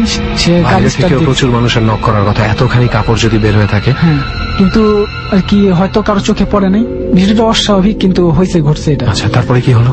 সে গাড়ি যথাক্রমে স্টার্ট দিছে, স্টার্ট দেওয়ার পরে গাড়ি চলছে কিছুক্ষণ, আনুমানিক 2-3 মিনিট চলার পরে হঠাৎ করে কিছে, মেয়েটার গলায় ওড়নাটা পেঁচে গেছে এবং চাকার সাথে ওড়নাটা পেঁচে গেছে। পেঁচে যাওয়ার পরে এমন ভাবে ওড়নার দ্বারা টান লাগছে যে তার মেয়েটার যে মাথাটা দেহ থেকে বিচ্ছিন্ন হয় পিছনের সিটে যায় পড়ছে এবং গরু কোরবানি দেওয়ার পর যেভাবে রক্ত প্রবাহিত হয়, খুব এরকম ভাবে আর কি রক্ত বের হতেছে, ছড়ায় গিয়ে। এবং ড্রাইভার মানে খুব অল্প সময় তো ঘটনা ঘটছে, ড্রাইভার আর কি বুঝতে বেশ কিছু সময় লাগছে। ড্রাইভার টাকা দেখে যে তার পাশে যে বসে রয়েছে তার মাথা নেই, পিছনে মাথাটা এবং গলগলা রক্ত বের হয়েছে। ড্রাইভার সেখানে হার্ট অ্যাটাক করছে, দেখে বিষয়টা সহ্য করতে পারেনি অ্যাকচুয়ালি। হার্ট অ্যাটাক করার পর লোকজন আসছে, সেখানে পুলিশ আসছে। আসার পর মেয়েটা লাস্ট গাড়ি ব্রেক করেছিল, তো গাড়ি আর কি একটা গাছের সাথে বাড়ি খেয়ে গেছে, পাশে রোডের পাশে গাছ ছিল এবং সেখানে ব্রেক করছে গাড়ি। সেখানে লোকজন আসছে, পুলিশ আসছে। আসার পর একটা জিনিস দেখা গেল যে ড্রাইভারটা আর কি মারা গেছে প্রায়, কিন্তু সবাই নিশ্চিত হতে পারতেছে না কারণ তার নিঃশ্বাস বন্ধ। তাকে চোখে মুখে পানি দেওয়ার পরে তার জ্ঞান ফিরে নেই, কিন্তু তার হৃদস্পন্দন সেটা ছিল, সেটা অব্যাহত ছিল, চলছে। এবং মেয়েটা যথারীতি ওই রকমই আছে, কিন্তু তারপর অনেক সালোয়ার কামিজ ছিল, কিন্তু সেখানে তার ছিল শাড়ি পরা। মানে আমি বুঝলাম না, সে তো ওড়না পেঁচিয়ে হলো, কিন্তু তারপর ছিল সালোয়ার কামিজ। লাস্টটা যখন উদ্ধার করা হলো তখন তাকে দেখা গেল যে সে শাড়ি পরা অবস্থায়, কিন্তু বাসার লোক যারা তাকে শেষবারের মতো দেখছে তখন সে সালোয়ার কামিজ পরা অবস্থা ছিল, কিন্তু যখন তাকে উদ্ধার করছে তখন দেখলো সে শাড়ি পরা। বাসার মানুষ বিষয়টা আর কি বুঝতে পারলো যে অ্যাকচুয়ালি হয়েছেটা কি, এরকম কেন হইলো। তো এই টোটাল স্টোরিটা থেকে আমরা বেশ কিছু পয়েন্ট অফ ভিউ পেয়েছি। হয়তোবা এখানে কিছু প্রতারণার ফ্যাক্টর ছিল, হয়তোবা ছেলেটার মনে অনেক কষ্ট ছিল, কষ্ট থেকে যে চলে গেছে। মেয়েটার মনেও হয়তোবা অন্যরকম কোনো চিন্তা ছিল, আমরা তো জানি না। এমন তো হতে পারে যে মেয়েটা কাউকেই প্রতারণা করেনি, মেয়েটাকেই 10টা ছেলে প্রতারণা করেছে বা প্রতারিত হয়েছে 10 জনের কাছে, এমনও হতে পারে। আমরা যেহেতু অরিজিনাল ঘটনা জানি না, আমরা মেয়েটাকে বা ছেলেটাকে কাউকেই দোষী সাব্যস্ত করব না। তবে এতটুকু সবাইকে বলতে চাই, প্রত্যেকজনকে, যে মেয়েদের ক্ষেত্রে স্পেশালি শাড়ি এবং সম্পর্ক দুটোর ক্ষেত্রে একটু সাবধান থাকবেন। এই গাড়িতে যে ঘটনাটা ঘটেছে এটা রিক্সায় অনেক ঘটে, অনেকেই গলা পেঁচিয়ে এভাবে মৃত্যু হয় এবং এই কারণে সবাইকেই একটু বেশি সাবধান থাকতে হবে। অনেকগুলো অদ্ভুত এবং একটু অন্যরকম ধরনের ঘটনা ডরের সাথে শেয়ার করার জন্য রিয়াজ, তোমাকে অনেক ধন্যবাদ। আপনাকেও ধন্যবাদ। তো বন্ধুরা, এতক্ষণ শুনলাম একজনের গল্প, এখন আবারও আরেকজনের কাছে চলে যাব এবং তিনি একজন কবি। তিনি লেখালেখি করেন, গল্প লেখার চেষ্টা করেন, মাঝে মাঝে কবিতা লেখার চেষ্টা করেন। আসলে এই জিনিসগুলো তো চেষ্টা করে পারা যায় না, যার ভেতরে উপরওয়ালা দিয়ে দেন তার ভিতর থেকেই বের হয়ে আসে। তো যাই হোক, তার পরিচয় কিছুটা আমি দিয়ে দিলাম, বাকিটা তার কাছ থেকেই জানবো। সত্যেন ভাই কেমন আছেন? জি ভালো আছি, আপনি ভালো আছেন? তো এই তো ভালো আছি। তো সত্যেন ভাই, আমাদের শ্রোতাদের জন্য আপনার পরিচয়টা, আপনি কি করছেন এখন? আমার নাম সত্যেন্দ্রনাথ দত্ত, আমি এলএলবি-তে অনার্স করছি আর পাশাপাশি লেখালেখি করছি। মানে আমার কবিতা, গান, গল্প মোটামুটি লেখা আছে। আচ্ছা, তো আর একটা নিউজ দিয়ে রাখছি, আমার লেখা 10টা গানের একটা অ্যালবামের কাজ চলছে, ওটা 1 বৈশাখে রিলিজ হবে। আচ্ছা আচ্ছা। মূলত আজকে আমি যে ঘটনাগুলো বলবো, আমার ইচ্ছা আছে যে পরবর্তীতে কোনো এক সময় এটা আমি লিখিত আকারে বের করব, বই আকারে প্রকাশ করব। আচ্ছা আচ্ছা, যাই হোক। তো বন্ধুরা, আমরা কিন্তু এটাও জেনে নিলাম যে আজকে আমরা সত্যেন ভাইয়ের কণ্ঠে যেই সত্য ঘটনাগুলো শুনবো, সেই ঘটনাগুলো আবারও পরবর্তীতে সম্ভাবনা আছে যে লিখিত আকারে বই হিসেবে বের হবে। তো তখন ওই বইগুলা যদি কেউ পড়ে এটা চিন্তা করেন যে এবিসি থেকে ঘটনা নিয়ে বা ডর থেকে ঘটনা নিয়ে কেউ একজন বই লিখছে, তাহলে বুঝবেন যে কেউ একজন না, সেই সত্য ঘটনাগুলো স্বয়ং সত্যেন ভাই লিখছেন। যাই হোক, তো আমরা সময় বেশি নষ্ট করব না। সত্যেন ভাই, আমরা প্রথমেই আপনার কাছ থেকে আপনার নিজস্ব কোনো এক্সপেরিয়েন্স বা অভিজ্ঞতা শুনতে চাই। শিওর। আসলে আমি যে ঘটনাটা বলতে যাচ্ছি এটা আমার নিজের সাথে ঘটা ঘটনা। আচ্ছা, এটা কবে ঘটে? এটা 2006 সালে। 2006 এবং কোথায়? এটা হচ্ছে আমার গ্রাম বগুড়া জেলার ধুনট থানার মহীশুরা নামক গ্রাম। আচ্ছা। আমার বাড়ি থেকে ধুনট থানা শহরের দূরত্ব হচ্ছে 11 কিলোমিটার। আচ্ছা। এই 11 কিলোমিটার রাস্তার মাঝখানে আমার বাড়ি থেকে মোটামুটি 1.5 কিলো দূরে ইসামতি নামক একটা নদী আছে। আচ্ছা আচ্ছা। এই নদীটার পাড়েই মূলত এই ঘটনাগুলো ঘটেছে। তাহলে চলুন সত্যেন ভাই, আমরা সরাসরি একদম ওই সময়টাতে 2006 চলে যাই। ওকে। তো আমি একটা কাজে গিয়েছিলাম আমাদের থানা শহরে। থানা শহর থেকে আসতে আমার রাত হয়ে গেছে। এদিকে ঝিরিঝিরি বৃষ্টি হচ্ছে, আকাশে বিজলি চমকাচ্ছে। তো স্বাভাবিক কারণে গ্রামের মধ্যে রাত্রি সাধারণত 9টা সাড়ে 9টার দিকে রিক্সা, ভ্যান বা কোনো যানবাহন পাওয়া মুশকিল। তার মধ্যে যখন বৃষ্টি পড়ে তখন সবাই তো আরামায়েশে থাকে, কেউ বের হতে চায় না। তো আমি অনেক কষ্ট করে সেই 11 কিলোমিটারের মধ্যে 5 কিলোমিটার একটা ভ্যানে আসলাম। আচ্ছা। আসার পরে ওখান থেকে আরো 6 কিলোমিটার যেতে হবে আমার বাড়িতে। আচ্ছা। তো যাওয়ার সময় কোনো যানবাহন পেলাম না। কি করলাম, মনের সাহসের উপর ভর করে আমি হেঁটে রওনা হলাম। তখন কয়টা বাজে রাত? তখন মোটামুটি 9:30। 9:30 মানে গ্রামের ওদিকে? গ্রামের রাত অনেক গভীর, অনেক রাত। তো আস্তে আস্তে একটা গ্রাম, সোনামুখী নামক গ্রামটা আমি পার হলাম। পার হওয়ার পরে অনেক বড় একটা পাথার, আমাদের ওদিকে পাথার বলে, মানে জনশূন্য এলাকা। তো সেখান দিয়ে এমনি ভৌতিক গল্প ওইখানকার অনেক শোনা গেছে, মানে গুজবের মতন অনেক ঘটনা এখানে অলরেডি আছে। অনেক ঘটনা, অনেক রটনা শোনা গেছে। তো যাই হোক, আমি যখন যাচ্ছি তখন আমার মনে হচ্ছে যে পিছন থেকে কেউ একজন আসছে। আমি জোরে জোরে হেঁটে যাচ্ছি, মনে হচ্ছে সেও খুব জোরে জোরে হেঁটে আমার সাথে চলার চেষ্টা করছে। আচ্ছা। তো যখন আওয়াজটা স্পষ্ট আমি কানে শুনতে পেলাম তখন আমি আস্তে আস্তে হাঁটার গতিটা কমিয়ে দিলাম। দেওয়ার পরে দেখলাম যে সেই হাঁটার গতিটাও কমে যাচ্ছে। মানে আওয়াজ যাকে অনুভব করছেন পেছনে, যাকে অনুভব করছি, তারও হাঁটার গতি কমে গেছে বলে আপনার মনে হচ্ছে। আমি এক সময় দাঁড়ালাম, দেখি সেই পথ চলা, মানে সেই আওয়াজটাও থেমে গেল। তো যাই হোক, আমি এভাবে যাচ্ছি, যেতে যেতে সামনে সেই পাথার পার হয়ে সামনে আর একটা গ্রাম আছে, চরভানুডাঙ্গা নাম, সেই গ্রামটাও আমি পেরিয়ে গেলাম। যাওয়ার পরে দুই পাশে বাঁশঝাড়, মাঝখানে রাস্তা, এরকম একটা জায়গা। তো ওই বাঁশঝাড়ে, মানে আমার যেদিনের এই ঘটনা তার মোটামুটি 1.5 মাস আগে ওখানে একটা ডাকাতকে একদল গ্রামবাসী মেরে ফেলছিল। তার কবরটা দেওয়া হয়েছিল সে বাঁশঝাড়ের ভিতরে, যে 2 বাঁশঝাড়ের মাঝখানে আমি যাচ্ছি। আচ্ছা, তার কোন দিকে ছিল কবরটা?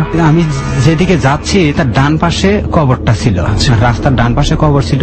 তো আমি হঠাৎ দেখলাম ঠিক আমার সামনে, মানে আমি কবরের কাছাকাছি যখন গেছি তখন দেখলাম রাস্তার বাম পাশ থেকে কোনো একজন ব্যক্তি, চেহারা টেহারা কিছু দেখা যায় না, হঠাৎ দৌড়ে আমার সামনে দিয়ে সেই কবরে গিয়ে দাঁড়ালো।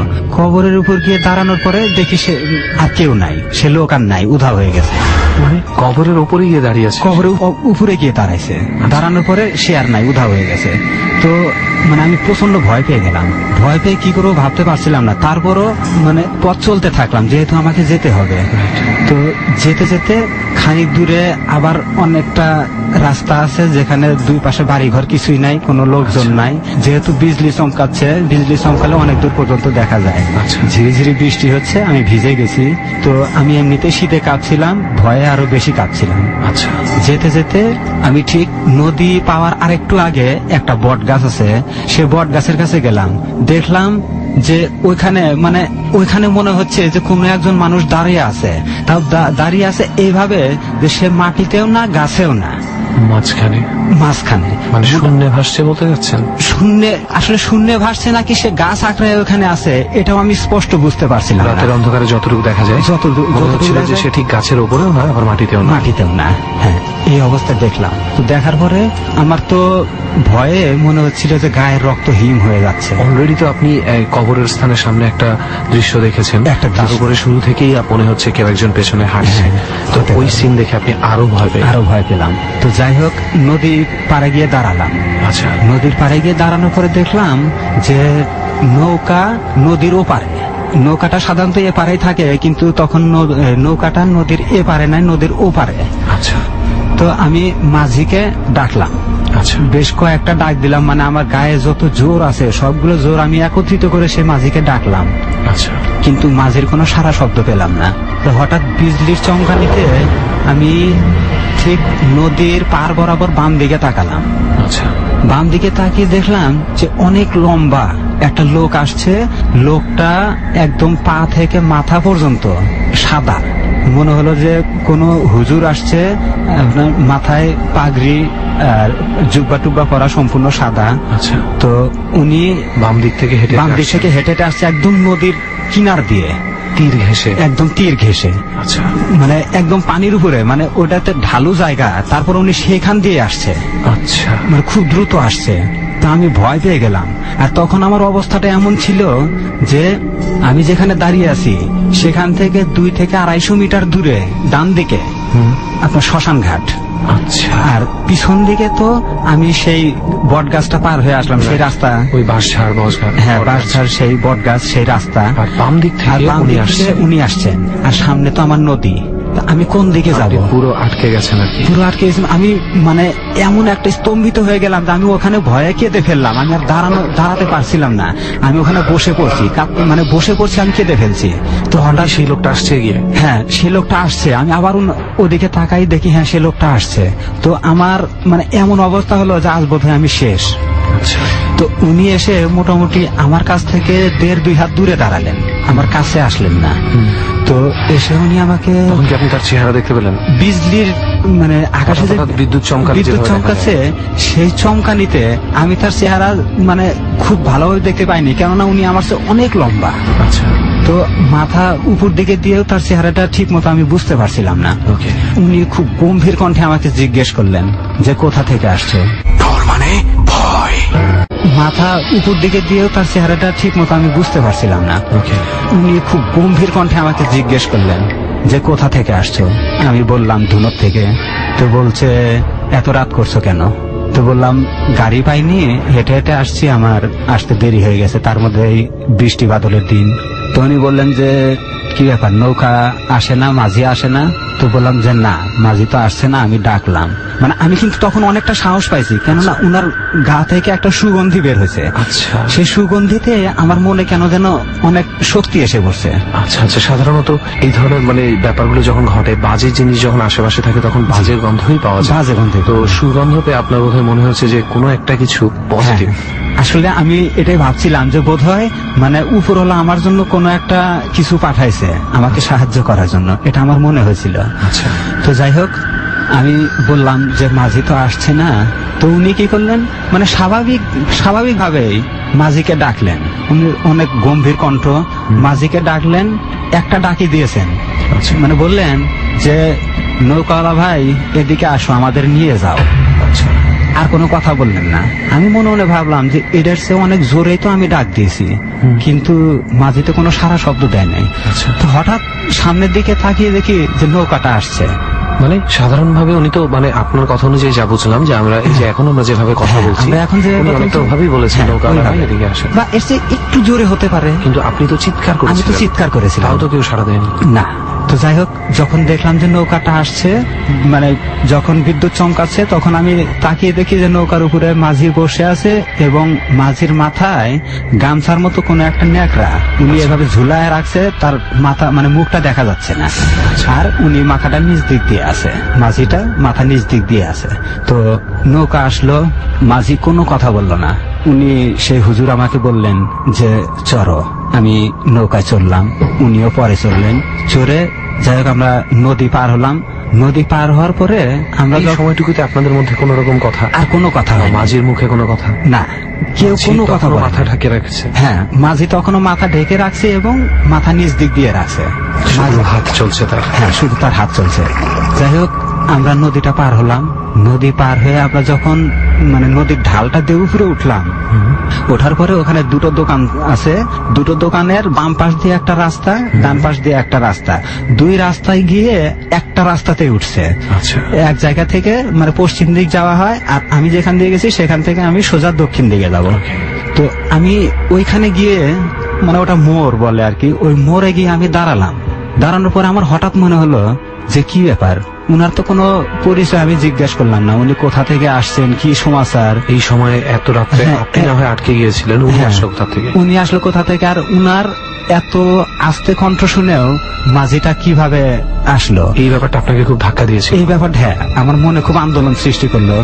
আর একটা কথা অবশ্য আমি মানে মিস করেছি, সেটা হচ্ছে আমরা যখন নৌকাটা পার হলাম তখন আমি পকেট থেকে 2 জনের ভাড়া হিসেবে 10 টাকা বের করে মাঝিকে দিলাম।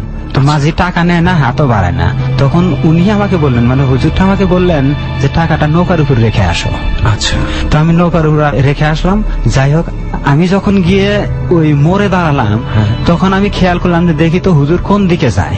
তো মানে 2-4-5 মিনিট হয়ে যায়, হুজুর আর রাস্তায় ওঠে না। তো এর মধ্যে ওইখানে একটা দোকান ছিল, ওই দোকানে একটা লোক থাকতো আমার পরিচিত। তো হঠাৎ উনি বের হলেন। আচ্ছা, বের হয়ে টর্চ লাইট মারছেন আমার দিকে। মারার পরে জিজ্ঞেস করলেন কে, তো পরে আমাকে দেখে বললো যে কি ব্যাপারে এত রাত্রে। আমি বললাম যে এরকম আটকে গেছিলাম, না। হ্যাঁ, আমাকে চেনে।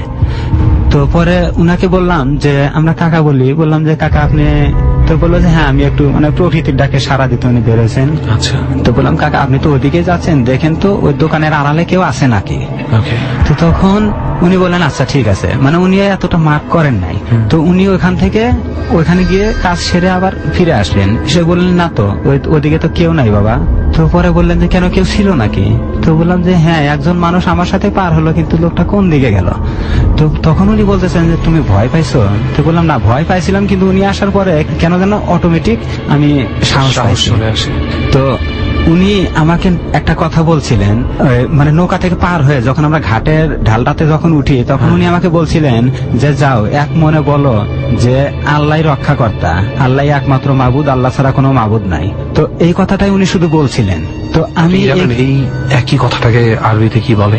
জি আরবিতে, উনি আরবিতে না আমাকে বাংলায় বলেছেন। জি বাংলায় বলেছেন। এটা হয়তো অনেকে জানে, বেশিরভাগ মানুষই জানে, তাই আমি বলে রাখছি। এই কথাটা কি বলে? লা ইলাহা ইল্লাল্লাহ, মানে আল্লাহ ছাড়া কোনো মাবুদ নাই, কোনো মাবুদ নাই। এই কথাটাই তো উনি আপনাকে বলেছিলেন, তাই না? জি। আচ্ছা, তারপর? তো যাই হোক, আমি তার সেই কথাগুলো আওড়াতে উনি আর একটা কথা বলেছিলেন যে তুমি শুধু সামনের দিকে যেতে থাকো, পিছনে যা হয় হোক। এগুলো সব আপনাকে কখন বলে? যখন আপনি নৌকা থেকে নামছেন? নৌকা থেকে যখন নামলাম এবং ওই ঢালে উঠে, মানে ঢাল যখন বেয়ে উঠছি 2 জনে, তখন উনি এই কথাটা বলছেন। আচ্ছা, শুধু ওই কথাটা বলছেন আর বললেন যে পিছনে যা হয় হোক তুমি তাকায়ও না। তো পরে আমি ওখান থেকে আবার রওনা হলাম। আসার পরে মানে রাস্তার মাঝখানে এদিকে আমাদের ওদিকে তো মানে অনেক জায়গা একদম ফাঁকা ফাঁকা পড়ে থাকে, দেখা যায় এখানে একটা গ্রাম, তো 1-1.5 কিলোমিটার দূরে আর একটা গ্রাম। তো এইরকম রাস্তা।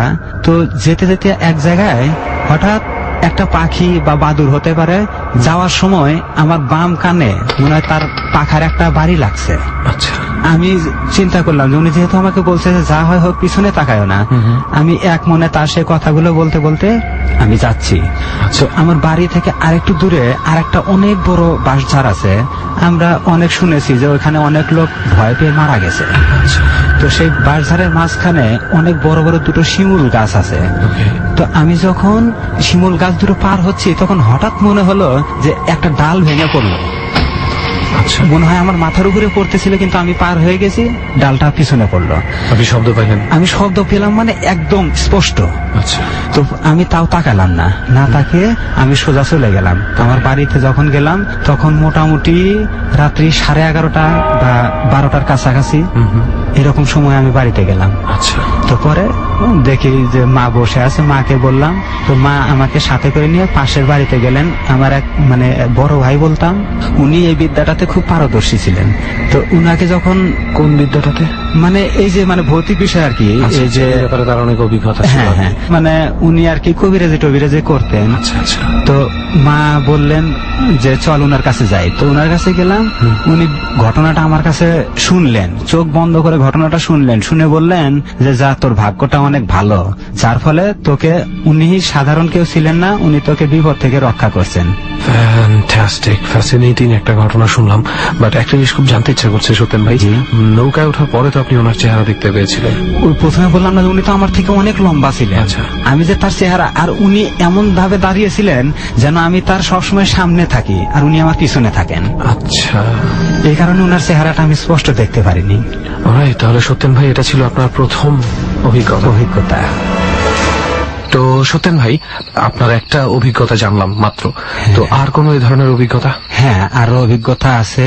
তো আমি এখন যে অভিজ্ঞতাটা শেয়ার করতে যাচ্ছি সেটা আমিও উপস্থিত ছিলাম, কিন্তু ঘটনাটা ঘটেছিল আমার বড় ভাইয়ের সাথে। আচ্ছা, বড় ভাই এবং আমার ছোট ভাই। আপনারা 3 ভাই? আমরা 4 ভাই, কিন্তু মানে দ্বিতীয় নাম্বার ভাই, অর্থাৎ আমার মেজো ভাই এবং আমার ছোট ভাই, আমি হচ্ছি সেজো।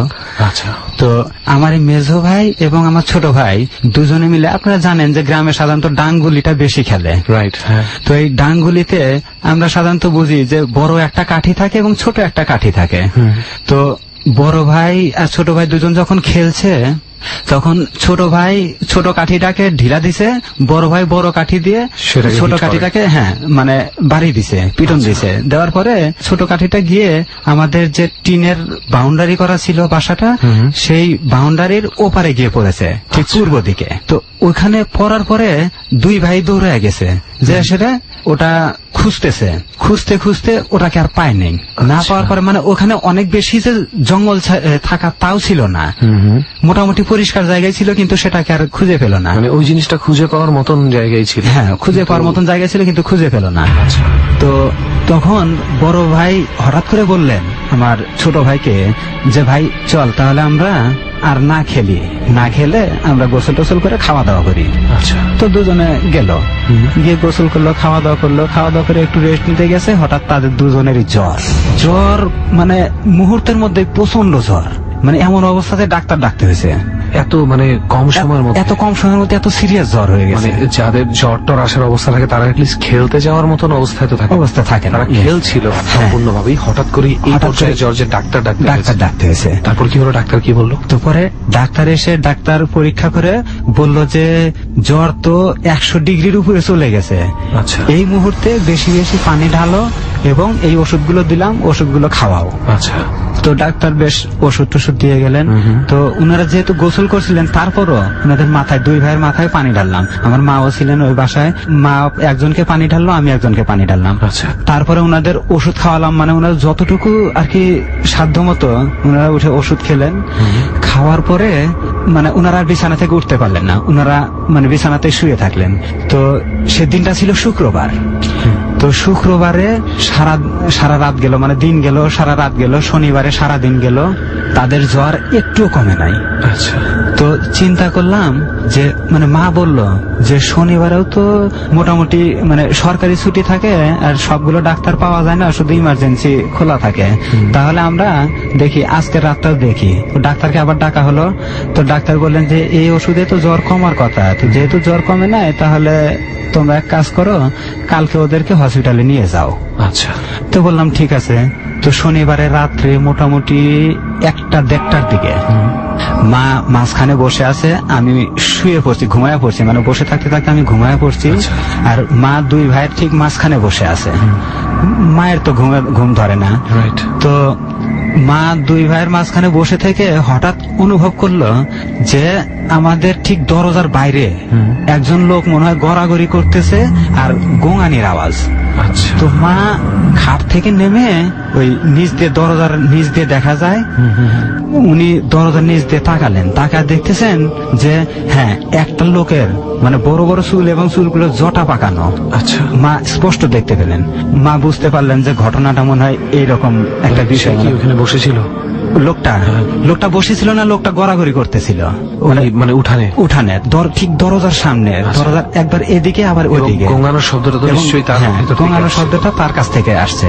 আচ্ছা। তো মা পরে বিষয়টা বুঝতে পেরে মা তাকে অনেক অনুনয় বিনয় করলো, অনেক হাত জোর করছে, যে মানে মা বলছে এভাবে যে বাবা ওরা ছেলে পেলে মানুষ, ওরা না বুঝে একটা অন্যায় করছে, আমি জানি না মানে কি অন্যায় করেছিল, আমরা তো এই ব্যাপারটা ঠিক বুঝলাম। আসলে অন্যায়টা কি এটা স্পষ্ট না। অন্যায়টার মধ্যে এই অন্যায়টা হচ্ছে যে ওইখানে একটা কবর ছিল, সেই কবরের উপর গিয়ে তার সেই মানে ছোট কাঠিটা পড়েছিল। আচ্ছা।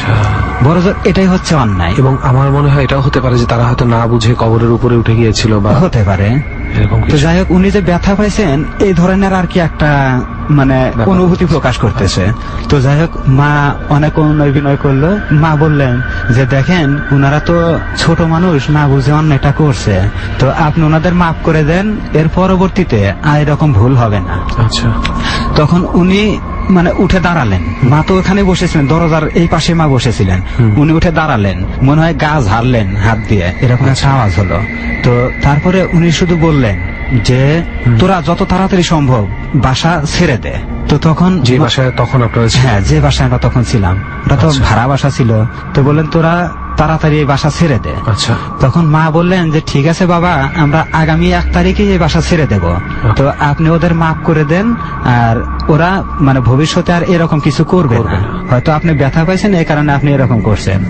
মানে মা এসব কথা বলছে, আর মনে হচ্ছে যে একটা গাছ দিয়ে, একটা ডাল দিয়ে, আমাদের ঘরটা ছিল টিনের চালাতে মনে হয় জোরে জোরে কেউ ঝাড়ু দিচ্ছে, এরকম একটা অবস্থা। মা এগুলো বলার পরে উনি যাওয়ার সময় ঠিক টিনের চালাতে, মানে মনে হয় উনি কোন দিকে গেলেন বোঝা গেল না, সম্ভবত উপর দিকে গেছেন, এরকম একটা অবস্থা। তো উনি ঠিক টিনের চালাতে এত জোরে একটা পিটন দিছে, যে পিটনে আমরা ঘরের মধ্যে যে 4-5টা মানুষ ছিলাম সবাই লাফ দিয়ে উঠছি, উঠে গেছে। ঘুমিয়েছিলেন? ঘুম থেকে লাফ দিয়ে উঠে, এত জোরে আওয়াজ করছে। তো তারপরে মানে আমরা জিজ্ঞেস করলাম যে মা কি হয়েছে? তো মা বলতেছে যে না কিছু হয় নাই, যা হওয়ার হয়েছে তোরা ঘুমায়া পর। আচ্ছা। তো পরে মোটামুটি 10 থেকে 15 মিনিট পরে হঠাৎ দেখি যে তাদের জ্বর ধীরে ধীরে কমতে শুরু করছে, মানে সর্বোচ্চ আধা ঘন্টা বা 1 ঘন্টার মধ্যে টোটাল জ্বর নাই, একদম দুজনে ভালো হয়ে গেছে। ঠিক যেভাবে হুট করে জ্বরটা এসেছিল সেভাবেই হুট করে জ্বরটা চলে গেল। তারপরে 2 ভাই উঠে মানে মনে হচ্ছে যে ওই 2 ভাই মনে হয় এতক্ষণ শুধু এই 2টা দিন মনে হয় ঘুমেছিল, ওরা কিছুই বলতে পারে না। তো পরে বলতেছে যে মা কি হয়েছে? তো পরে বলতেছে না কিছু না বাবা, তো তোমরা কি বাইরে যাবা? তো বলতেছে হ্যাঁ একটু বাইরে যাই। তো যাই বাইরে যায়, কাজটা সেরে আসলো, এসে খাওয়া দাওয়া করে দুইজনে সুস্থ মানুষ ঘুমায় পড়লো। এই হচ্ছে আমার। আমরা আসলে যেটা শুনলাম ওই ব্যক্তিটা কে ছিল এটা জানতে খুব ইচ্ছা করছে। আসলে আমরা যতটুকু লোকমুখে শুনছি যে ওই ব্যক্তিটা ওই এলাকার মধ্যে নাম করা একটা কবিরাজ ছিল। আচ্ছা আচ্ছা। আর আপনারা যে বাড়িতে থাকতেন সেই বাড়িটা কি ওনারই ছিল? না, সেই বাড়িটা ওনার ছিল না। উনার ভাতিজাও এখানে বাড়ি করছিল, চাচার সাথে যে অংশটা পেত সেই অংশ ওই সামনেরটা উনি নিয়ে নিছিল, বলছিল তোমরা পিছনে নাও, আমাকে সামনে দিয়ে দাও। সেই জায়গাতে ওই বাড়িটা করা ছিল। আর ওই বাড়িতে আর একটা আশ্চর্য বিষয় ছিল, সেটা হচ্ছে বিদ্যুৎ কখনোই থাকতো না ওই বাড়িতে। মানে লাইন নিলে দেখা যেত যে 3 থেকে 4 দিন, এরপরেই মানে আপনি লাইন নষ্ট হয়ে যেত, বিদ্যুৎ চলে যেত। ওই বাসায় বিদ্যুতের আলোতে মানে থাকা সম্ভবই হতো না। এটা কি বেশ কয়েকবার হয়েছে? এটা অনেকবার হয়েছে, এবং আমরা প্রায় 6 মাস ছিলাম। বা এই ধরনের কাজ যারা করে তারা কিছুই বুঝতে পারে না, কিছুই বুঝতে পারে না, ওনারাও বলতে পারে না কেন বারবার নষ্ট হচ্ছে। অদ্ভুত এক বাড়িতে আপনাদের বসবাস ছিল, তাই অদ্ভুত অভিজ্ঞতা আপনার হয়েছে। তবে ভাগ্য ভালো যে আপনার ভাই দুজনের জ্বরটা সেরে গেছে। সাধারণত এই ধরনের অনেক ঘটনা আমরা শুনি, ডরে অনেক রকম, এবং বেশিরভাগ সময় দেখা যায় যে শেষ পর্যন্ত আর ছেড়ে চলে যেতে চায় না, অনেক রকম অনেক ঝামেলা হয়। বাট সামহাউ আপনারা যার পাল্লায় পড়েছিলেন তিনি যথেষ্ট শ্রদ্ধা দেখিয়েছেন আপনার মাকে, এবং তারা হয়তো বাচ্চা ছিল বলেই, বড় কেউ ভুল করলে হয়তো বা সেই মাপটা পাওয়া যেত না। তো সত্যেন ভাই, আপনার কাছে যে আপনার নিজস্ব এক্সপেরিয়েন্স গুলো শুনলাম, সচরাচর অনেকেই আমাদের কাছে আসে অন্য কারো ঘটনায় ইন্সপায়ার্ড হয়ে বা বলতে, যে যার সাথে ঘটেছিল সে হয়তো অনেক আগে মারা গেছে, বা সেই 67 সনের ঘটনা বা আপনার কাছ থেকে 2006 এর যে ঘটনা শুনলাম এবং আপনার নিজের অভিজ্ঞতা থেকে পাওয়া, দ্যাট ওয়াজ অ্যামেজিং। অনেক অনেক ধন্যবাদ আপনাকে ডরে এসে আমাদের সাথে শেয়ার করার জন্য। এবং যদি আপনার এরকম আরো কোনো এক্সপেরিয়েন্স ভবিষ্যতে ঘটে বা আগে ঘটেছে যে আজকে শেয়ার করতে পারেননি সময়ের লিমিটেশনের কারণে, আশা করবো কোনো না কোনো এক সময় আবারও ডট টিমে আপনি আপনার গল্পগুলো শেয়ার করবেন। অবশ্যই। আর আপনাকে অনেক ধন্যবাদ, এবং ডট টিমকে ধন্যবাদ আমাকে একটু সুযোগ করে দেওয়ার জন্য। থ্যাংক ইউ সত্যেন ভাই, thanks a lot. Welcome. Dot চলছে এবং একের পর এক দুর্দান্ত ঘটনা আজকে পাচ্ছি আমরা, এবং আই হোপ এখন যে অপেক্ষা করছে তার কাছে একটা দুর্দান্ত ঘটনাই আমরা পাবো। চল দেরি না করে এবার চলে যাই সজীবের কাছে, এবং সজীবের কাছে চলে যাই বলতে আমি এই জন্যই বলে ফেললাম যে একটু পরেই যখন ও কথা বলা শুরু করবে অনেকেই হয়তো চিনতে পারবে। সজীব ডরে আগেও একবার এসেছিল, এবং সজীবের আরো কিছু ঘটনা ছিল যখন সময় স্বল্পতার কারণে সজীব আমাদের সাথে শেয়ার করতে পারেনি। তো আজকে এখানে সজীবকে আমরা আবারও আমন্ত্রণ জানিয়েছি, এবং সজীব আজকে যেই স্টোরিগুলো শেয়ার করা হয়নি সজীব সেইগুলোই শেয়ার করবে আমাদের সাথে। তো অনেক ধন্যবাদ সজীব দ্বিতীয়বারের মতো ডরে আসার জন্য। জি ভাই, আপনাদেরকেও ধন্যবাদ, এবং ডট টিমকে ধন্যবাদ আমাকে আবারও সুযোগ দেওয়ার জন্য। ওকে সজীব, এমনিতে তো আমরা তোমার পরিচয় মোটামুটি জানি, আরো একবার আমরা একটু যারা নতুন শুনছে সজীবকে। তোমার পরিচয়টা আরো একবার জেনে নিই। আমি অ্যাকচুয়ালি কুমিল্লার হরমা থেকে এসেছি। আমি একটা প্রাইভেট ইউনিভার্সিটিতে ইংলিশ লিটারেচার উপর স্টাডি করতেছি। ওকে, তো সজীব আমরা ঘটনার দিকে চলে যাই। যে আমি যতটুকু জানি যে তোমার কাছে বেশ কিছু ঘটনা আছে এবং আমি খুব কনফিডেন্টলি বলতে পারি ডট যারা শুনতে যাচ্ছে ভালো কিছু স্টোরি তোমার কাছ থেকে পাবে। তো আমরা শুরু করি, প্রথমে কোন ঘটনাটা শেয়ার করবে? আজকে আমি যে ঘটনাগুলো শেয়ার করব এই ঘটনাগুলো হচ্ছে আমার খুবই পরিচিত। অ্যাকচুয়ালি ও আমার বড় ভাই, কিন্তু চলাফেরা হচ্ছে ফ্রেন্ডের মতো। ওনার নাম হচ্ছে শিপন ভাই। ধানমন্ডি একটা বিখ্যাত একটা হসপিটালে জব করেন, সুপারভাইজার পোস্টে উনি আছেন। এর আগে উনি বিভিন্ন হসপিটাল যেমন ঢাকা মেডিকেলে জব করেছেন, তারপর হচ্ছে ইবনেসিন একটা কনসালটেন্সি ফার্ম ছিলেন শঙ্করে, ওইখানে উনি জব করেন। তো ওই তার মানে যে ওনার বেশ কিছু ভালো অর্গানাইজেশনে কাজ করার অভিজ্ঞতা, বিশেষ করে আপনার এই হসপিটাল মেডিকেল রিলেটেড এক্সপিরিয়েন্স আর কি। তো যাকে আমি সরাসরি এখন ঘটনা চলে যাই। এই ঘটনাটা হচ্ছে ওনার ওয়াইফের সাথে ঘটে যাওয়া একটি ঘটনা ওনার বাসায়। ওনার বাসাটা হচ্ছে হাজারীবাগে প্রাইমারি স্কুলের পাশেই। ভাই এই ঘটনাটা হচ্ছে ওনার ওয়াইফের সাথে ঘটে যাওয়া একটি ঘটনা ওনার বাসায়। ওনার বাসাটা হচ্ছে হাজারীবাগে প্রাইমারি স্কুলের পাশেই। তো এই ঘটনাটা হচ্ছে আপনার এই লাস্ট রমজানের 3 থেকে 4 দিন আগে ঘটনাটা। যে ঘটনাটা ঘটে, উনি ওনার ওয়াইফ তাহাজ্জুদে নামাজ পড়ার জন্য, উনি খুব ধার্মিক মানুষ, তো তাহাজ্জুদে নামাজ পড়ার জন্য ঘুম থেকে উঠে দেন আপনার শিপন ভাইকে বলে যাচ্ছে যে আমি তো উজু করতে যাব, তুমি একটু সজাগ থেকো। কারণ উনি জানে যে প্লেসটা তেমন একটা ভালো না, যেখানে অজুখানাটা বা গোসলখানাটা আর কি, ওইখানে একটা পাবলিক গোসলখানা। তো উনি যাওয়ার পর উনি দেখেন যে 3 থেকে 4টা বিড়ালগুলো ছিলেন আপনার কুকুরের মতো, একটু বিগ সাইজের, খুবই অ্যাট্রাকটিভ মুডে ছিলেন ওগুলা, যে আক্রমণ করবে এরকম একটা মুড ছিলেন। আচ্ছা, তো এরকম সময় এরকম অন্ধকার একটা প্লেস, উনি ওইগুলা দেখে অ্যাকচুয়ালি সেন্সলেস হয়ে যায়। ওইখানে একটা চিৎকার দিয়ে সেন্সলেস হয়ে যায়। না, শিপন ভাই ওয়াইফ সেন্সলেস হয়ে যায়। দেন শিপন ভাই ওর চিৎকার শুনে শিপন ভাই যায় এবং আশেপাশে আরো লোক ছিল, কারণ যেহেতু এটা একটা ক্রাউডেড প্লেস, গণবসতি একটা প্লেস, তো অনেকে চিৎকারটা শোনার পর যায় যে ওনাকে ওইখান থেকে নিয়ে আসার পর ট্রিটমেন্ট করার পর উনি মোটামুটি সুস্থ হয়। তো 2 দিন পর একটা ঘটনা ঘটে। ওই ঘটনাটা ঘটে শিপন ভাইয়ের শ্বশুরের সাথে, ওখানেই একই প্লেসে। উনিও খুব ধার্মিক মানুষ, তাহাজ্জুদে নামাজ পড়েন। তো উনিও অজু করার জন্য উঠছে আর কি, তাহাজ্জুদে নামাজ পড়বে। তো দেন অজু করার জন্য ওই ওয়াশরুম কাছাকাছি যায়। যাওয়ার পর উনি দেখতেছে যে একটা আপনার গলা কাটা লাশ। জাস্ট আপনার শেপটা উনি তেমন বুঝতেছিলেন না, গলা কাটা লাশ। কয়টার দিকে এটা হচ্ছে রাত্র 2টা থেকে 4টা হবে, তাহাজ্জুদের নামাজের জন্য। ওই জায়গাটা কি ওই সময় তো একদম নীরব থাকে, মানে কোনো মানুষ থাকে না, তো প্লেসটা ক্রাউডেড, আশেপাশে খুব গণবসতি, মানুষগুলো তখন ঘুমিয়ে থাকে আর কি, ডিপ নাইট তো তখন আর কি, এর জন্য ওইটা দেখে উনি ওই দিনও সেন্সলেস হয়ে যায়। আচ্ছা, তো সেন্সলেস হয়ে যায়, হওয়ার পর ওইখানে ওরা হয়তো বা নোটিস করছে যে এখানে সামথিং ইজ রং, এখানে কোনো কিছু একটা প্রবলেম হচ্ছে। তো ওনারা হুজুর ডাকার পর হুজুর বলতেছে যে এখানে তো প্রবলেম হয়, তোমরা খুব কেয়ারফুলি করো, আমি এখানে বন্ধ করে দিয়ে যাচ্ছি। তো হুজুর জায়গাটা বন্ধ করে দিয়ে যায়। আচ্ছা, দেওয়া যাওয়ার পর ওইখানে আর প্রবলেম হয় না, ওয়াশরুমে কোনো প্রবলেম হয় না। এর আগে নাকি অনেক ঘটনা ঘটছে, মানে এলাকার মানুষগুলা কমপ্লেন করছে যে এখানে এরকম সমস্যা হয়, আমিও দেখেছি এরকম। দ্যাট মিনস ওই এলাকারও আরো কিছু মানুষজন এই ধরনের ঘটনা ফেস করেছে। আর ওই জায়গাটা আসলে একটা আপনার মনে করেন যে খুব টেরিফিক একটা ভয়ঙ্কর একটা প্লেস। আর আমি তো গিয়েছি শিপন ভাইয়ের বাসায়, বা আমি জায়গাটা তোমার দেখে মনে হয়েছে যে এরকম একটা জায়গা। হ্যাঁ, তারপর তো হুজুর বন্ধ করে দিয়ে যায়। বন্ধ করার পর আপনার রমজান মাস শুরু হয়। তখন রমজানের ফার্স্ট রমজান কি সেকেন্ড রমজান, ওই দিন থেকে নাকি ওনাদের বাসায় তখন অ্যাটাক করে, শিপন ভাইদের বাসায় অ্যাটাক করে। অ্যাটাক বলতে এরকম যে আপনার উপরে ডিল মারলে যে অবস্থা, ওইরকম ডিল মারছে, কেউ ডিল মারছে। তারপর আপনার টিনের ঘর, দোতলা ঘর, তো ওনারা দোতলা থাকতো আর ওনার শ্বশুর আপনার নিচতলা থাকতো। তো ওই দোতলা ঘরের টিনের উপর কেউ ডিল মারছে। তারপর হচ্ছে কোনো কিছু একটা ধাপ করে হঠাৎ করে পড়লে যে অবস্থা, এরকম একটা আওয়াজ হচ্ছে। তারপর ওনাদের যে ইয়েগুলো আছে, আপনার ঘরের যে সেলফ গুলো আছে, বইয়ের সেলফ, ওনার ছেলে মেয়েদের যে পড়াশোনার টেবিল, এগুলো সব এলোমেলো হয়ে যায়। মানে এটা কি ওই ঘটনার পর থেকে? এবং শুধু উনাদের ঘরেই হচ্ছে না, আশেপাশে উনাদের ঘরেই হচ্ছে শুধু।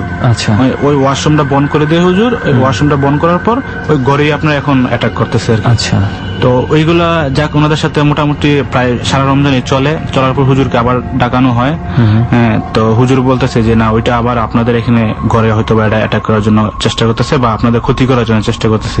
তো হুজুর ঘরটা বন্ধ করে দেয়।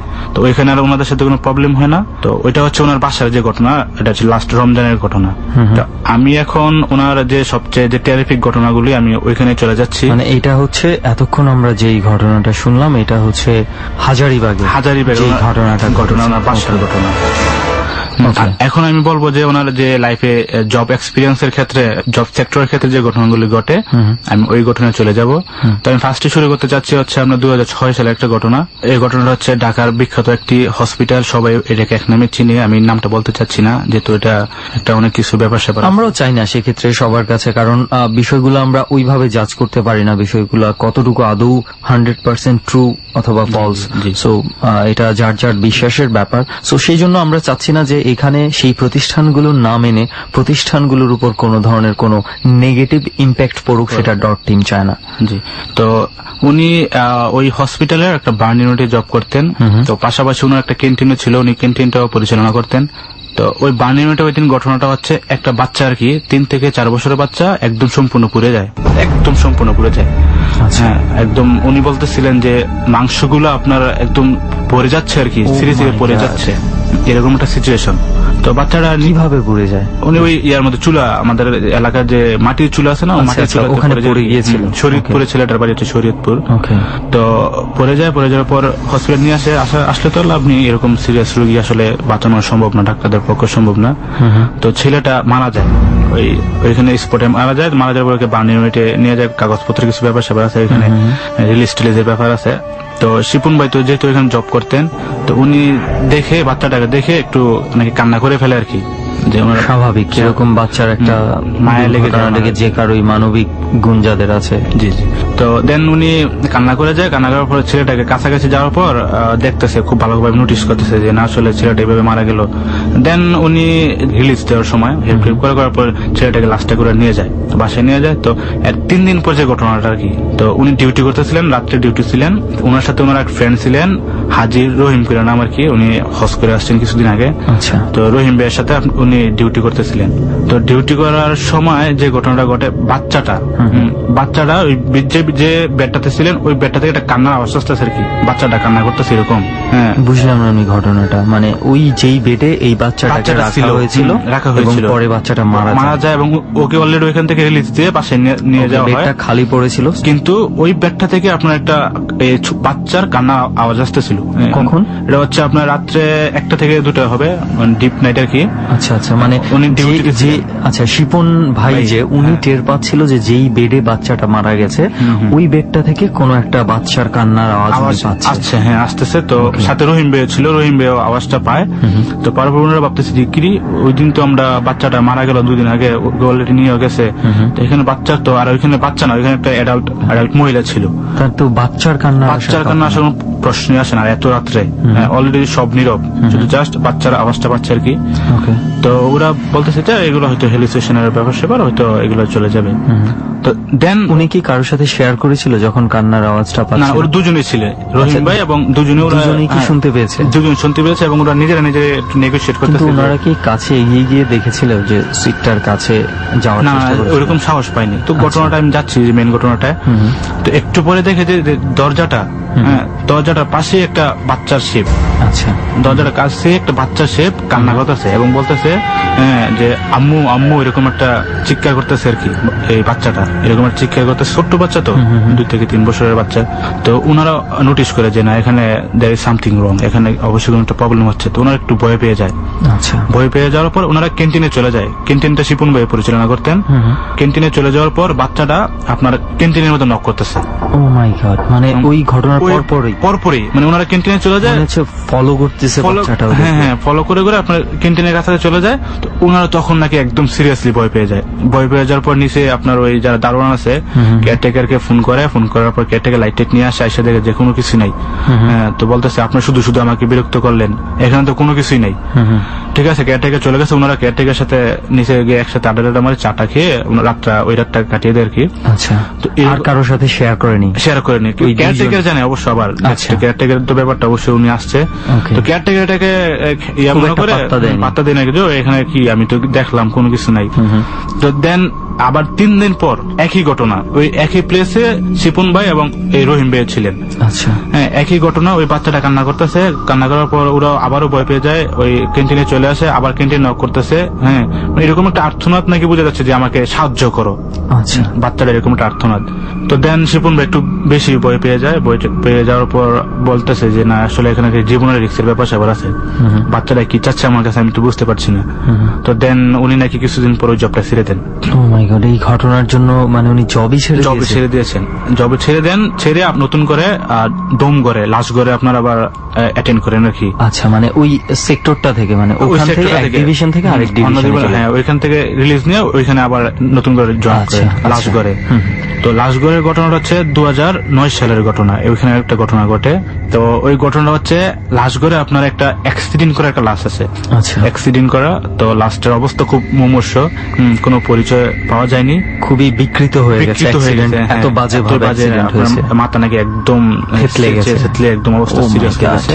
তো শিপন ভাই ওটাকে আপনার অনেক করতে হচ্ছে, যেহেতু উনি দায়িত্বে আছেন, ওইটাকে করে আপনার ওই কাপড় দিয়ে সেলাই এগুলো ওনাকে করতে হয়েছে। ওই দিনে উনি খুব ভয় পেয়ে যায়, লাস্টে এভাবে ভয় পেয়ে যায়। তো ভয় পেয়ে যায় ওটাকে আঞ্জুমানে মুফিজুন যে সংস্থাটা আছে ওইখানে এটাকে সেন্ড করে দেয়। সেন্ড করে দেওয়ার পর কোনো পরিচয় খুঁজে পাওয়া যায় না এর জন্য। তো যে ঘটনাটা ওনার সাথে ঘটে, এই ঘটনা হচ্ছে ওই ঘটনা থেকে আপনার 1 সপ্তাহ পর উনি ডিউটি করতেছিলেন। হ্যাঁ, ডিউটি করতেছিলেন, হঠাৎ করে উনি পিছন দিকে তাকিয়ে দেখেন যে একটা শেপ, এবং শেপটা আকার বোঝা যাচ্ছে না, এবং মাংসগুলো আপনার যেরকম ওই লাশটাকে যেরকম দেখেছেন উনি ঠিক একই অবস্থা। ওই লাশটাকে যেরকম ওই ডোম ঘরের এখানে হ্যাঁ, লাশঘরের এখানে ওই শেপটা আর কি উনি বুঝতে পারতেছেন একটা মানুষের শেপ, কিন্তু আপনার মাংসগুলো একদম পড়ে যাচ্ছে, এরকম আর কি গলে পড়ে যাচ্ছে। ওই যে অ্যাক্সিডেন্ট যেটা প্রায় অনেকটা ওইরকম। আচ্ছা, ওকে। তো উনি নাকি চিৎকার দিয়ে দৌড়ে আপনার অন্য আরেকজনের কাছে চলে যায়, যিনি ডিউটিতে ছিলেন। তো ওইখানে চলে যাওয়ার পর নিচে আবার কেয়ারটেকারকে ইনফর্ম করা হয় যে এখানে তো প্রবলেম হচ্ছে, ব্যাপার কি, এখানে কি। তো ওরা এসে দেখে যে না, এখানে কোনো কিছুই নেই। আচ্ছা, আমাকে একটা জিনিস বলেন তো, মানে যখন এই ঘটনাগুলো ঘটছে, শিপন ভাইয়ের সাথে কি ডোমগড়ের ঘটনাটা ঘটেছে না আরো কেউ দেখেছে? না, ওই ঘটনাটা শিপন ভাইয়ের সাথে ঘটেছে। আচ্ছা, তো উনি আবার আরেকজনকে ইনফর্ম করেন, ইভেন কেয়ারটেকারকে ওই ডোমগড়ের যে বিল্ডিংটা আছে ওই বিল্ডিংটার কেয়ারটেকারকে আপনি ইনফর্ম করেন, তখন আবার আপনার এটাকে অ্যাভয়েড করে ফেলে যে এগুলো এখানে সামথিং, এগুলো হয় মাঝে মধ্যে, আবার নাও হয়, এগুলো বিশ্বাস করি না। আচ্ছা, তো যাক, ওই দিন যায়, এর পরের দিন আবার এরকম করতে উনি নাকি 3 থেকে 4 দিন একই ঘটনার সাথে ফেস করেন। সেম জিনিসটাই উনি দেখেন। তো দেখে অ্যাকচুয়ালি স্বাভাবিক, একটা মানুষ এরকম ঘটনা বারবার একজন মানুষের সাথে ঘটলে উনি ভয় পেয়ে যাবে, এটা স্বাভাবিক। কোনো কিছু কি বলতে চাচ্ছিল বা ওই লাশটা কোনো কিছু মানে ওনাকে ক্ষতি করতে যাচ্ছিল? না, ক্ষতি না, বাট উনি ওনার দিকে চেয়েছিলেন ওই একই জায়গায় দরজা থেকে বের হয়ে আপনি মনে করেন যে ওই শেপটা আপনার শিপন ভাইয়ের দিকে চেয়েছিলেন আর কি। আর শিপন ভাই অ্যাকচুয়ালি ওখানে দাঁড়ানোর মতো টাইমও ছিল না, একা মানুষ রাত্রে। হ্যাঁ, তো উনি ভয় পেয়ে 2-3 দিন 4 দিন যতদিনই ঘটেছে উনি দৌড়ে আপনার ওইখান থেকে পালানোর চেষ্টা করছে আর কি। তো পরবর্তীতে উনি খুব সিরিয়াসলি ভয় পেয়ে যায় এবং উনি খুব অসুস্থ হয়ে যান। অসুস্থ হয়ে উনি ওই জবটা ছেড়ে দেয়, ওইখান থেকে জবটা আবারও ছেড়ে দেয়। ওই হসপিটালে উনি আর যায়নি, ইভেন এখনো উনি কোনো রোগী টুগী হলে ওই হসপিটালে উনি আর যায় না, আমাকে উনি ইনফর্ম করলো আর কি। ওখানে গেলে হয়তো ওই জিনিসগুলো আবার হয়তো ভয় একটা যে আবার না ওই জিনিসগুলো সামনে পড়ে যায়। তবে একটা মানে লজিক যদি আমরা চিন্তা করি, এখানে একটা জিনিস রেয়ান আমার যেটা মনে হচ্ছে যে আমরা কখনো কখনো কোনো কিছু ঘটনা মানে যেটা মনের মধ্যে গেঁথে যায়, আমরা অবচেতন মনেই মাঝে মাঝে আমরা এই জিনিসগুলা হ্যালুসিনেশন হইতে থাকে, মানে আমরা কল্পনা করতে থাকি। আমার মনে আছে আমি একটা মানে রাস্তায় একটা অ্যাক্সিডেন্ট দেখেছিলাম এবং ওইটা দেখার পর আমার কয়েক সপ্তাহ সময় লেগেছে ওই জিনিসটাকে ভোলার জন্য। আমার মনে হয়েছে যে কখনো আমি তাকালে মনে হইতো যে ঠিক ওই লাশটা, ওরকম লাশটা আমি দেখতে পাচ্ছি। কয়েকটা সপ্তাহ আমার এই ধরনের যন্ত্রণা হয়েছে। তো শিপন ভাইয়ের ক্ষেত্রে আমি জানি না যে কিরকম বিষয়টা, যে উনি চাকরি পর্যন্ত ছেড়ে দিয়েছে। তো এটা নিশ্চয়ই ইম্প্যাক্টটা তার উপর এত গভীরভাবে পড়েছিল। তবে একটা বিষয় আমার যেই জায়গাতে এসে আর লজিকটা কাজ করছে না সেটা হচ্ছে যে প্রথমবার যখন ছেলেটার লাশটা দেখেছিল শিপন ভাই, সাথে আরো একজন ছিল রহিম ভাই, উনি কি চাকরি ছেড়ে দিয়েছে? না, উনি চাকরি ছেড়ে দেন, অন্য ডিপার্টমেন্টের, অন্য বিল্ডিং এর। উনারা দুইজন কিন্তু ওই কান্নার আওয়াজটা দুজনেই পেয়েছেন। জি জি, শুনতে পেয়েছে। আমি ধরে নিতাম যদি তখন শুধু শিপন ভাই পেত এবং উনি যদি না পেত তাহলে ধরে নিতাম এটা উনারই বাচ্চাটা দেখে খুব মায়া লেগে যাওয়ার কারণে উনি মনে মনে ভাবছে এটা, কিন্তু যেহেতু দুইজন শুনেছে সেক্ষেত্রে এই লজিকটাও কাজ করছে। যাই হোক, ডরে আসলে লজিক দিয়ে কোনো কিছু তো আর চিন্তা করা যাচ্ছে না, লজিকের বাইরে যেটা চলে যাচ্ছে সেটাই তো ডর, মানে ভয় হয়ে যাচ্ছে। তো যাই হোক, সজীব আরো কোনো কিছু ঘটনা কি আছে যে তুমি শেয়ার করতে চাও? একটা ঘটনা আছে, তো ওইখান থেকে উনি জবটা ছেড়ে দিয়ে আরেকটা প্রাইভেট হসপিটালে উনি জয়েন করেন, ওইটা হচ্ছে ধানমন্ডিতে অবস্থিত, ক্লিনার সুপারভাইজার পোস্টে চলে যান। তো ঘটনাটা হচ্ছে 2013-তে রিসেন্টলি, ওইখানে অনেক খুব ফেমাস ডাক্তার বসেন। তো একদিন আপনার মনে করেন পাবনা থেকে একটা রোগী আসে, আচ্ছা, ওই কনসালটেন্সি ফার্মে রোগী আসে, আর রোগীটা হচ্ছে আপনার এরকম সামথিং ওই সুপারন্যাচারাল থিংস দ্বারা অ্যাট্রাক্টেড হয়। আচ্ছা, এফেক্টেড হওয়ার পর ও খুব সিরিয়াস অসুস্থ হয়ে যায়, খুব চিকুন হয়ে যায় নাকি রোগীটা, খুব চিকুন হয়ে যায়। তো এলাকার কোনো কবিরাজ বা আপনার কোনো ডাক্তারই অ্যাকচুয়ালি কাজে আসেনি ওনার ক্ষেত্রে, বা ওনাকে সুস্থ করতে পারেনি। আচ্ছা, তো ওরা ওই কনসালটেন্সি ফার্মটাতে নিয়ে আসেন, ওইখানে ডাক্তার খুব ফেমাস ডাক্তার, ওনারা আমেরিকা লন্ডন থেকে FCPS ভালো ডিগ্রি নিয়ে আসে। তো ওইখানে আসে, তো আসার পর সুমন ভাই ছিলেন, যেহেতু উনি বা সিরিয়াল টিরিয়াল নেয় এরকম একটা ব্যাপার। তো আসার পর স্পটে ওই রোগীটা মারা যায় বমি করতে করতে। যেই দিন নিয়ে আসছে ওই দিনই বমি করতে করতে ওই স্পটেই মারা যায়। ওকে, মারা যায়। তো ওখান থেকে ওই ওনার স্বজনরা যারা আত্মীয় স্বজন, ওনারা লাশটাকে নিয়ে যায়। নিয়ে যাওয়ার পর ওইখানে রক্ত ছিলেন, উনি যেহেতু রক্ত বমি করে, তো অ্যাকচুয়ালি ডাক্তারও রোগীটা দেখে বলেছে যে না, ওইটাকে বাঁচানো সম্ভব না, এটা কোনো কিছু আমরা বুঝতে পারতেছি না। আচ্ছা আচ্ছা। তো ওই স্পটে রোগীটা মারা যায়, যাওয়ার পর রোগীটাকে নিয়ে যায়। তো যাক, নিয়ে গেছে, রোগী মারা গেছে, এটা স্বাভাবিক ব্যাপার। তো যে ঘটনাগুলি ঘটছে শিপন ভাইয়ের সাথে, অ্যাকচুয়ালি ওই ঘটনাগুলি হচ্ছে অস্বাভাবিক আর কি ঘটনা।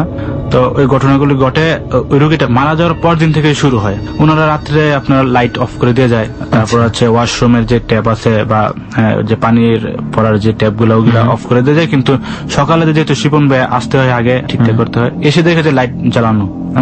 ওটা তো একটা কনসালটেন্সি ফার্ম, যখন ওনারা চলে যায় আর তো কেউ থাকে না, থাকার কথাও না। কারণ যদি এমন হতো যে ক্লিনিক হতো যেখানে রোগী ভর্তি আছে, সারা রাত ভরেই মানুষ আছে, সো কেউ না কেউ ওটা করতে পারে। সো ওনারা যায় যখন, ওনারা একদম লোকজন ফাঁকা করে সব তালাবদ্ধ করে পরিষ্কার করে দেন ওনারা চলে যায়। তো ওইটা হচ্ছে আপনার ফার্স্ট ফ্লোর এবং সেকেন্ড ফ্লোরে হচ্ছে আপনার কনসালটেন্সি ফার্মটা, আর থার্ড ফ্লোরে আপনার বাড়িওয়ালা থাকতেন আর কি। আচ্ছা। তো বাড়িওয়ালা প্রায় সময় কমপ্লেন করতো যে তোমরা রাত্রে লাইট লাগিয়ে দিয়ে যাও, ফ্যান চলতেছে ইয়াতে, তারপর পানি পড়তেছে, আমরা আওয়াজ পাচ্ছি, এগুলো করলে তো এখানে আসলে থাকা যাবে না। বাড়িটা আসলে একটু ভয়ঙ্কর, যে বাড়িটা অনেক বিশাল বিশাল আম গাছ বা অনেক গাছালি আছে, আমি যেহেতু বাড়িটা চিনি। বাড়িটার ঠিকানা সজীবকে, মানে সজীব আমাদের সাথে বলেছে বা আমরা শেয়ার করে ঠিক করেছি যে বাড়িটার ঠিকানা আমরা বলছি না, কারণ আমরা এতটুকু জানি যে অনেকেই বাড়িটা দেখেছেন এবং প্রতিনিয়ত দেখছেন, আগামীকালকেও হয়তো দেখবেন বা আজকেও হয়তো দেখেছেন। তো যাই হোক, আমরা সেই দিকে না যাই, বাড়ির কি ঘটনা সেটা একটু জানি। তো এরকম কন্টিনিউ হচ্ছে ওনাদের সাথে, যে লাইট গুলো অফ করে যাচ্ছে, ওই লাইট গুলো অন হয়ে থাকছে সকালে। তারপর একদিন যে ঘটনাটা ঘটে আর কি, মেইন ঘটনার টাইম চলে যাচ্ছি, সকালে উনি আসেন 10টার দিক, সকাল 10টার দিক। তো এসে আপনার ইয়াটা খোলে, গেট খোলে, গেটটা আবার টান দিয়ে আসেন। মানে কেচি গেটের মতো যেটা থাকে, উনি তো ফার্স্ট ঢুকছে, উনি সবসময় উনি ফার্স্টে ঢুকে, যেহেতু ক্লিন করতে হয় বা আমার সঙ্গে কাজ আছেন। তো উনি গেটটা ঢুকে আবার কেসি গেটটা আপনার লাগিয়ে দিয়ে যায়। লাগিয়ে দিয়ে যাওয়ার পর উনি গিয়ে দেখতেছে যে ট্যাপ দিয়ে পানি পড়তেছে, ওইখানে কেউ নতুন একটা গোসল করে গেছে, এরকম একটা ভাব। আচ্ছা, মানে সদ্য ব্যবহার করা হইলে যেরকম দেখায় যে ওরকম ভাব। উনি তখন একটু ভয় পায়, আবার একটু আপনার অবাক হয়ে যায় যে ব্যাপারটা কি, মানে তালা দেয়া থাকে যে উনি তালাটা খুলছে, উনি দিয়ে গেছে এবং উনি তালাটা খুলেছে, কিভাবে ঢুকলো, কিভাবে সম্ভব। এবং ওইটা অফ করে আপনার পাশের ইয়েতে যায়, পাশের যে আরেকটা ওয়াশরুম আছে ওইটাতে যায়, গেতে একই অবস্থা। ওখানেও মনে হচ্ছে যে কেউ গোসল ব্যবহার করে গেছে, আপনার একদম পানি টানি পরে একদম খুব অবস্থা আর কি। তো উনি অ্যাকচুয়ালি ভয় পেয়ে যায়। তো ভয় পেয়ে উনি নাকি খালি আপনার একটু পেছনের দিক ফিরছে, পেছনের দিক ফেরার পর দেখে যে একটা শেপ, মানে কোথায়, মানুষের শেপ ওনার পেছনের দিকে। তো উনি তো বলতেছে কে তুই, তো শেপটা ওনার দিকে পিছন দিক ছিল আর কি, মানে মাথার সাইডটা ওনার দিকে ছিল আর ফেসটা ছিল অপোজিট, পেছন ফিরে ছিল আর কি ফেসটা। তো উনি বলতেছে কে আপনি? তো শিপন ভাই তখন একটু ভয় পেয়ে যায়, কারণ গেটটা কিন্তু দেওয়া ছিল, আর গেটটা যদি খুলতো তাহলে উনি আওয়াজ পেত। তো ওই যে শেপটা নাকি বলতেছে যে কথা বলিস না, এত কথা বলিস না, তুই এত কথা জিজ্ঞাসা করস কে আমি, এরকম টাইপের একটা আর কি। আপনার পুরো স্পষ্ট বোঝা যাচ্ছিল না, খুব গলা ভাঙা গলা। হঠাৎ করে শিপন ভাই গাটা আবার ঘুরানোর পর দেখে যে আবার ওই শেপটা নাই, ওই শেপটা নাই। তো উনি ভয় পেয়ে যায়, ভয় পেয়ে নিচে চলে যায়। যাওয়ার পর নিচ থেকে লোকজনটাকে আনে, স্বাভাবিক অবস্থা। এর পরের দিনে আবার একই ঘটনা ওনার সাথে, এরকম ধরনের ঘটনা ওনার সাথে ঘটতেছে। অলরেডি কিন্তু এই একই টাইপের ঘটনার জন্য উনি কিন্তু জব ছেড়ে দিয়েছে, ওই যে ফেমাস যে হসপিটাল ছিলেন এখানে জব করতেছে। তো একই ঘটনা ওনার সাথে, লাশগুলো মারা যাচ্ছে, ওনার সাথে পরে আবার দেখা হচ্ছে, মিট হচ্ছে। আচ্ছা, মানে প্রায় প্রত্যেকটা জায়গায় আমরা এরকম ঘটনা সেম একই রিলেটেড ঘটনা ওনার সাথে ঘটছে। তো ঘটার পরে উনি অ্যাকচুয়ালি খুব ভয় পেয়ে এখান থেকে আপনার যখন আবার প্রমোশন হয়ে যায়, তো এখানে আর উনি থাকতে হচ্ছে না। এটা কয়দিন দেখেছে উনি? একদিনই কি? না, অনেকদিন, মানে অনেকদিন বলতে ইয়াতে আপনার ওই যে আলোটা ছিল অনেকদিন, বা আপনার পানি পড়তেছিল এটা অনেকদিন, আর শেপটা দেখে আপনার একদিনই। আচ্ছা, মানে ওইটার আর কোনো সমাধান ওনারা করতে পারেনি? পানি পড়া বন্ধ করতে পারেনি? এখানে আমার একটা ছেড়ে দেয় হসপিটালের পর, ওদের ছেড়ে দেওয়ার পর পাশে আর একটা বিল্ডিং আছে, ওই প্লেসে ওনারা শিফট করে ফেলে। কিন্তু আমার একটা জিনিস, যে এখানে একটা পয়েন্ট আছে, যেটা হচ্ছে যে বাড়িওয়ালা অবজেকশন দিচ্ছিল। জি, নিশ্চয়ই বাড়িওয়ালার অবজেকশন পাওয়ার পরে সবাই সচেতন হয়ে যাবে যে এই পানি যেন না পড়ে এবং লাইট যেন জ্বলে না থাকে বিনা কারণে রাতের বেলা। এরপরেও সেম ঘটনাগুলো ঘটছে। যখন বাড়িওয়ালার অবজেকশন পাবে, কেউ তো চাইবে না আর এই ঘটনাগুলো ঘটুক, বারবার ঘটুক, কিন্তু এরপরেও কিন্তু ঘটনাগুলো ঘটছে। দ্যাট মিনস যেখানে তাদের আর নিয়ন্ত্রণ নেই। মাই গড, মানে ধানমন্ডির মতো একটা জায়গায়, মানে এত ফেমাস একটা প্লেসে এটা ঘটনাটা শিপন বলছে, আপনারা শুনলে হয়তো অবাক হয়ে যাবেন যে কোন জায়গাটার কথা বলছে। শুনলে নিশ্চয়ই সবাই অবাক হয়ে যাবেন, কিন্তু আমরা চাচ্ছি না সেই জায়গাটা ডিসক্লোজ করতে সবার কাছে, তাও আবার দিনের বেলা 10টায়। 10টায়। তো এই ছিল সজীব আজকে। আরো অনেক ঘটনা আছে, তো যেহেতু আমাদের সময়ের একটা বিষয় রয়েছে, তো আজকের জার্নিতে আমরা বলতে পারি যে এই অল্প সময়ের মধ্যে চমৎকার কিছু ঘটনা পেয়েছি। আই হোপ যারা রাত জেগে দর্শনে, তাদের মানে রাত জাগাটা অনেকে আমাদেরকে ফেসবুকে লিখে পাঠায় যে আরো ভয় পেতে চাই। আসলে জোর করে ভয় পাওয়ানো সম্ভব না। কেউ যদি মানে জোর করে ভয় পেতে যায়, তাহলে সে আরো ভয় পাবে না। জাস্ট নর্মালি আপনি শোনেন, যদি ফিল করেন ঘটনাগুলো, হয়তোবা সেই রিয়াকশনটা আপনার মধ্যে হয়ে যাবে। তো যাই হোক, অনেক ধন্যবাদ সজীব যে আমাদের জার্নিতে এসে স্টোরিগুলো শেয়ার করার জন্য। আপনাদেরকে ধন্যবাদ আমাকে আবারও আপনাদের ডট টিমের সাথে ইনভাইট করার জন্য। এন্ড আমি অ্যাকচুয়ালি আপনাদের অনেক বড় ফ্রেন্ডস, কিছু ফ্রেন্ডসও আছে আমার, এবং ডট টিমের অনেক বড় ফ্রেন্ডস, ওদের নাম বলতে চাই প্লিজ। তাদের মধ্যে বেস্ট ফ্রেন্ডস গুলো হচ্ছে আলিশা মেজাবি, মোহনা, রাজীব আহমেদ, আশিক, যাদের নাম সজীব বলল, সবাইকে ডট টিমের এবং আমার আর রেহানের পক্ষ থেকে অনেক অনেক শুভেচ্ছা রইল, এবং আশা করি এভাবেই ডট টিমের সাথে সবাই সম্পৃক্ত থাকবে। অনেক ধন্যবাদ সজীব। ওকে, থ্যাংক ইউ। ওকে, এক এক করে তো প্রত্যেকের ঘটনাই শোনা শেষ হয়ে গেল। হ্যাঁ, সবার ঘটনাই মোটামুটি শুনে ফেললাম, এবং সবার কাছ থেকেই সজীব ভাইয়ের স্টোরিটা মানে it is really touchy from few point of views. হয়তো বা ব্যাপারটাকে ঠিক ভুতুড়ে ভাবে না দেখলেও খুব কষ্টের একটা ব্যাপার আছে। রাইট, সেটাই।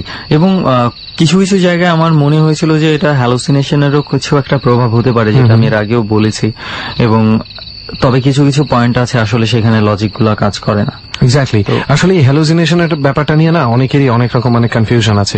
যেমন কয়েকদিন আগে ওই যে আমরা একজনের গল্প শুনতেছিলাম, নামটা মনে নেই, ডরেরি গেস্ট অফকোর্স। তো সেও বলতেছিল যে ব্যাপারটা তার সাথে কয়েকবার ঘটার পরে সে বুঝতে পারে যে এটা হ্যালুসিনেশন না। প্রথমবার সে নিজেই হ্যালুসিনেশন ভেবেছিল। তো এই যে এই কনফিউশন গুলো, ওনার কথাটা আমার কাছে ভালো লেগেছে। আমার মনে হয় প্রত্যেকটা পার্সনেরই হ্যালুসিনেশন কি না এটা নিয়ে একটু চিন্তা করা উচিত। তাহলে বোধ হয় মানে ভয়ের মানে কি বলবো, যে ভয়টা অনেকটা কমবে, কনফিডেন্স অনেক বাড়বে, এবং চিন্তা শক্তি যত বেটার হয় ততই আপনার লাইফটা ইজি। রাইট। এবার একটু অন্য প্রসঙ্গে চলে আসি বন্ধু। কি বলবো, নতুন একটা সংস্কৃতির সাথে কিন্তু আমরা পরিচিত হইতে যাচ্ছি। মানে অলরেডি মনে কিছুটা হয়েও গেছি, কেউ কেউ জোর করে হওয়ানোর চেষ্টা করছে আর কি, মানে গেলানোর চেষ্টা করা হচ্ছে। I guess you are talking about Halloween, right? এই 31 অক্টোবর। ওয়েল, আমি একটা জিনিস বলতে চাই যে ইটস নট আ ভেরি মানে রিসেন্ট ফাইন্ডিং, নতুন কোনো কিছু নাই। হ্যালোউইনটা স্পেশালি জাপানের মতন কিছু দেশে খুব বেশি ভাবে মানা হয় এবং চলে। বাট আমি অনেক অনেক দিবস আমি স্পেশালি মানি না দোষ। আমার মনে হয় তুইও আমার মতনই। যখন আমি চিন্তা করি যেমন অনেক রকম অনেক দিবস খালি খালি আমার কাছে লাগে। ফর এক্সাম্পল হ্যালোউইন যদি আমি সেলিব্রেট করতে চাই, এবিসি রেডিওতে রাত 11:20 প্রত্যেক বৃহস্পতিবার আপনি হ্যালোউইন সেলিব্রেট করতে পারেন। There is nothing special about 31st October. হ্যাঁ, হয়তো আমরা ধরতে পারি, মাঝে মাঝে প্রয়োজন পড়ে, বুঝেন না, ঢোলের বাড়ির জন্য। রাইট। আরেকটা বিষয় হচ্ছে কি বন্ধু, আমার যেটা মনে হয় যে মানে আমরা এখন মানে কালচারে দেখা গেছে নতুন সংস্কৃতি আমদানি ঘটছে আর কি। এখন ভূত বাইরে থেকে ইম্পোর্ট করে আমরা এটা সেলিব্রেট করতে হচ্ছে, এটা একটা সেলিব্রেশনের বিষয় হয়ে গেছে। হ্যালোউইন নিয়ে যদিও বিদেশের দেশগুলোতে অনেক ধরনের কাহিনী আছে, ওদের কাছে এটা একটা মানে উৎসবের মতো হয়ে গেছে। এক্স্যাক্টলি, উৎসব হিসাবে মানুষ পালন করতেই পারে। আমরা actually we are not telling anything offensive about Halloween. আমি জাস্ট এতটুকু বলতে চাচ্ছি, আমরা জাস্ট টোটাল ডট টিম এতটুকুই বলতে চাচ্ছে যে আমাদের জন্য তো আসলে প্রত্যেক বৃহস্পতিবার রাত 11:20 থেকে হ্যালোউইন সিজন শুরু হয়ে যায় এবং আমরা মাত্র একটা দিনে সেটাকে সীমাবদ্ধ করায় একেবারেই বিশ্বাসী না। Happy Halloween everyone, every Thursday night 11:20 PM। What do you say? অন্য বিষয়ে কি যেন একটা বলতে চেয়েছিলি তুই? অন্য বিষয়টা আরো পরে বলবি? তাহলে তো আমি অন্য একটা বিষয় বলি যে আজকে কিন্তু আমরা একটা মানে নিজেদের অজান্তেই লগ্ন টগ্ন না দেখেই আমরা কিন্তু সামহাও পূর্ণিমার রাতে এখানে চলে আসছি। একদম পারফেক্ট একটা টাইমিং হয়ে গেছে। এবং এই পূর্ণিমার ব্যাপারটা আমি দেখছি যে মানে আসলে আমরা তো কখনো ধর্ম টর্ম নিয়ে কথা বলি না, কিন্তু প্রত্যেকটা ধর্মের মধ্যে আমি পেয়েছি পূর্ণিমার কোনো একটা স্পেশালিটি আছে।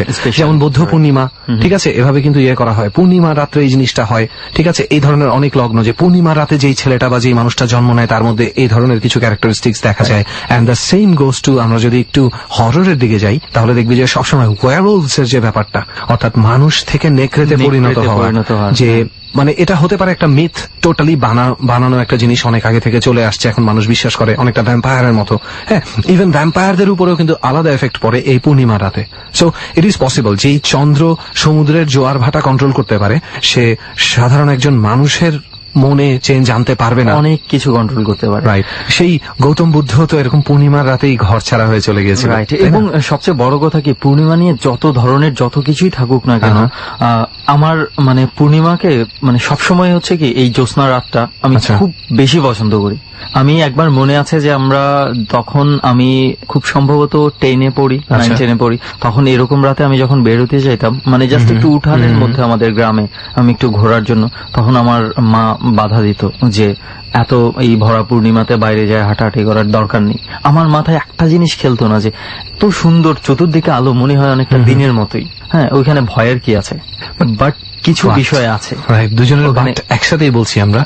এখন কাহিনী হচ্ছে যে হোয়াট ইজ দ্যাট বাট, এটা নিয়ে যদি রিসার্চ করি আমার ধারণা অনেক কিছু পাওয়া যাবে। আর আমাদের শ্রোতারা যারা শুনছে, আই মিন যারাই শুনছেন সবাই কিন্তু ডট টিমের অংশ আপনারা। তো ডট টিমের মধ্যে এমন কেউ যদি থাকে যে এই ব্যাপারে স্পেশালি কিছু জানেন, অবশ্যই আমাদের ফেসবুক পেজে, সুমনের ফেসবুক পেজে কিংবা আমার ফেসবুক পেজে কিংবা কিবরিয়া ভাইয়ের ফেসবুক পেজে আপনারা অবশ্যই, ডরের তো পেজ আছে, ডরের পেজে আপনারা জানাতে পারেন। ফর এক্সাম্পল আমি নিজেই একটা এই ধরনের একটা কাহিনী জানি যে পূর্ণিমা রাতে আমার এক ছোট ভাই আছে, তানভীর নাম, এই থাকে মগবাজার ওয়্যারলেস কলোনিতে। তো কাহিনী হচ্ছে যে ওরও এরকম একটা ঘটনা ঘটে, একদম ভরা পূর্ণিমায় হঠাৎ করে প্রচন্ড জোরে জোরে ওকে ডাকাডাকি করে একজন। ডাকাডাকি করার পরে বাইরে বের হয়ে দেখে যে ডাকছিল সে আর দাঁড়িয়ে নেই, সে অনেক দূর পর্যন্ত চলে গেছে এবং মাথা টাথা সব চাদর দিয়ে পেঁচানো, একটু শীতের রাত, এরকম একটা টাইমই হয়তো হবে।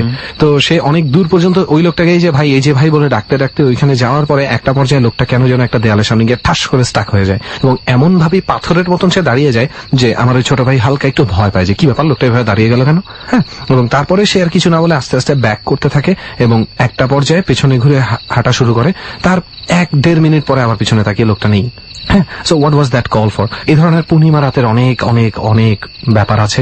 সো এরকম কোনো কিছু আপনাদের যদি জানা থাকে তাহলে আপনারা আমাদেরকে জানাতে শেয়ার করতে পারেন আমাদের সাথে। তোর মনে আমার গল্প শুনতে শুনতে খিদা লেগে গেছে? আমার খিদা লেগে গেছে, আমি তোর সেটাই বলছিলাম। আই থিঙ্ক যারা রয়েছে সজীবেরও দেখতে পাচ্ছি যে অনেকটা মনে হয় তাই এবং হাসছে।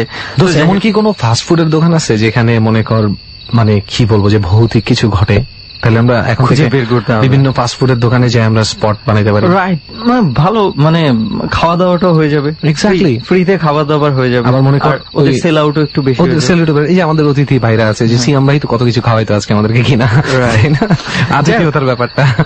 এত কিছু ভয়ের ঘটনার পর আমরা একটু মানে হাসি খুশি ভাবে শেষ করতে চাচ্ছিলাম আর কি। যাই হোক, সবাই অনেক ভালো থাকেন। সামনের বৃহস্পতিবার আবারও কোনো একটা স্পট থেকে কথা হবে আপনাদের সাথে। উইথ ডর মানে ভয়, ডর মানে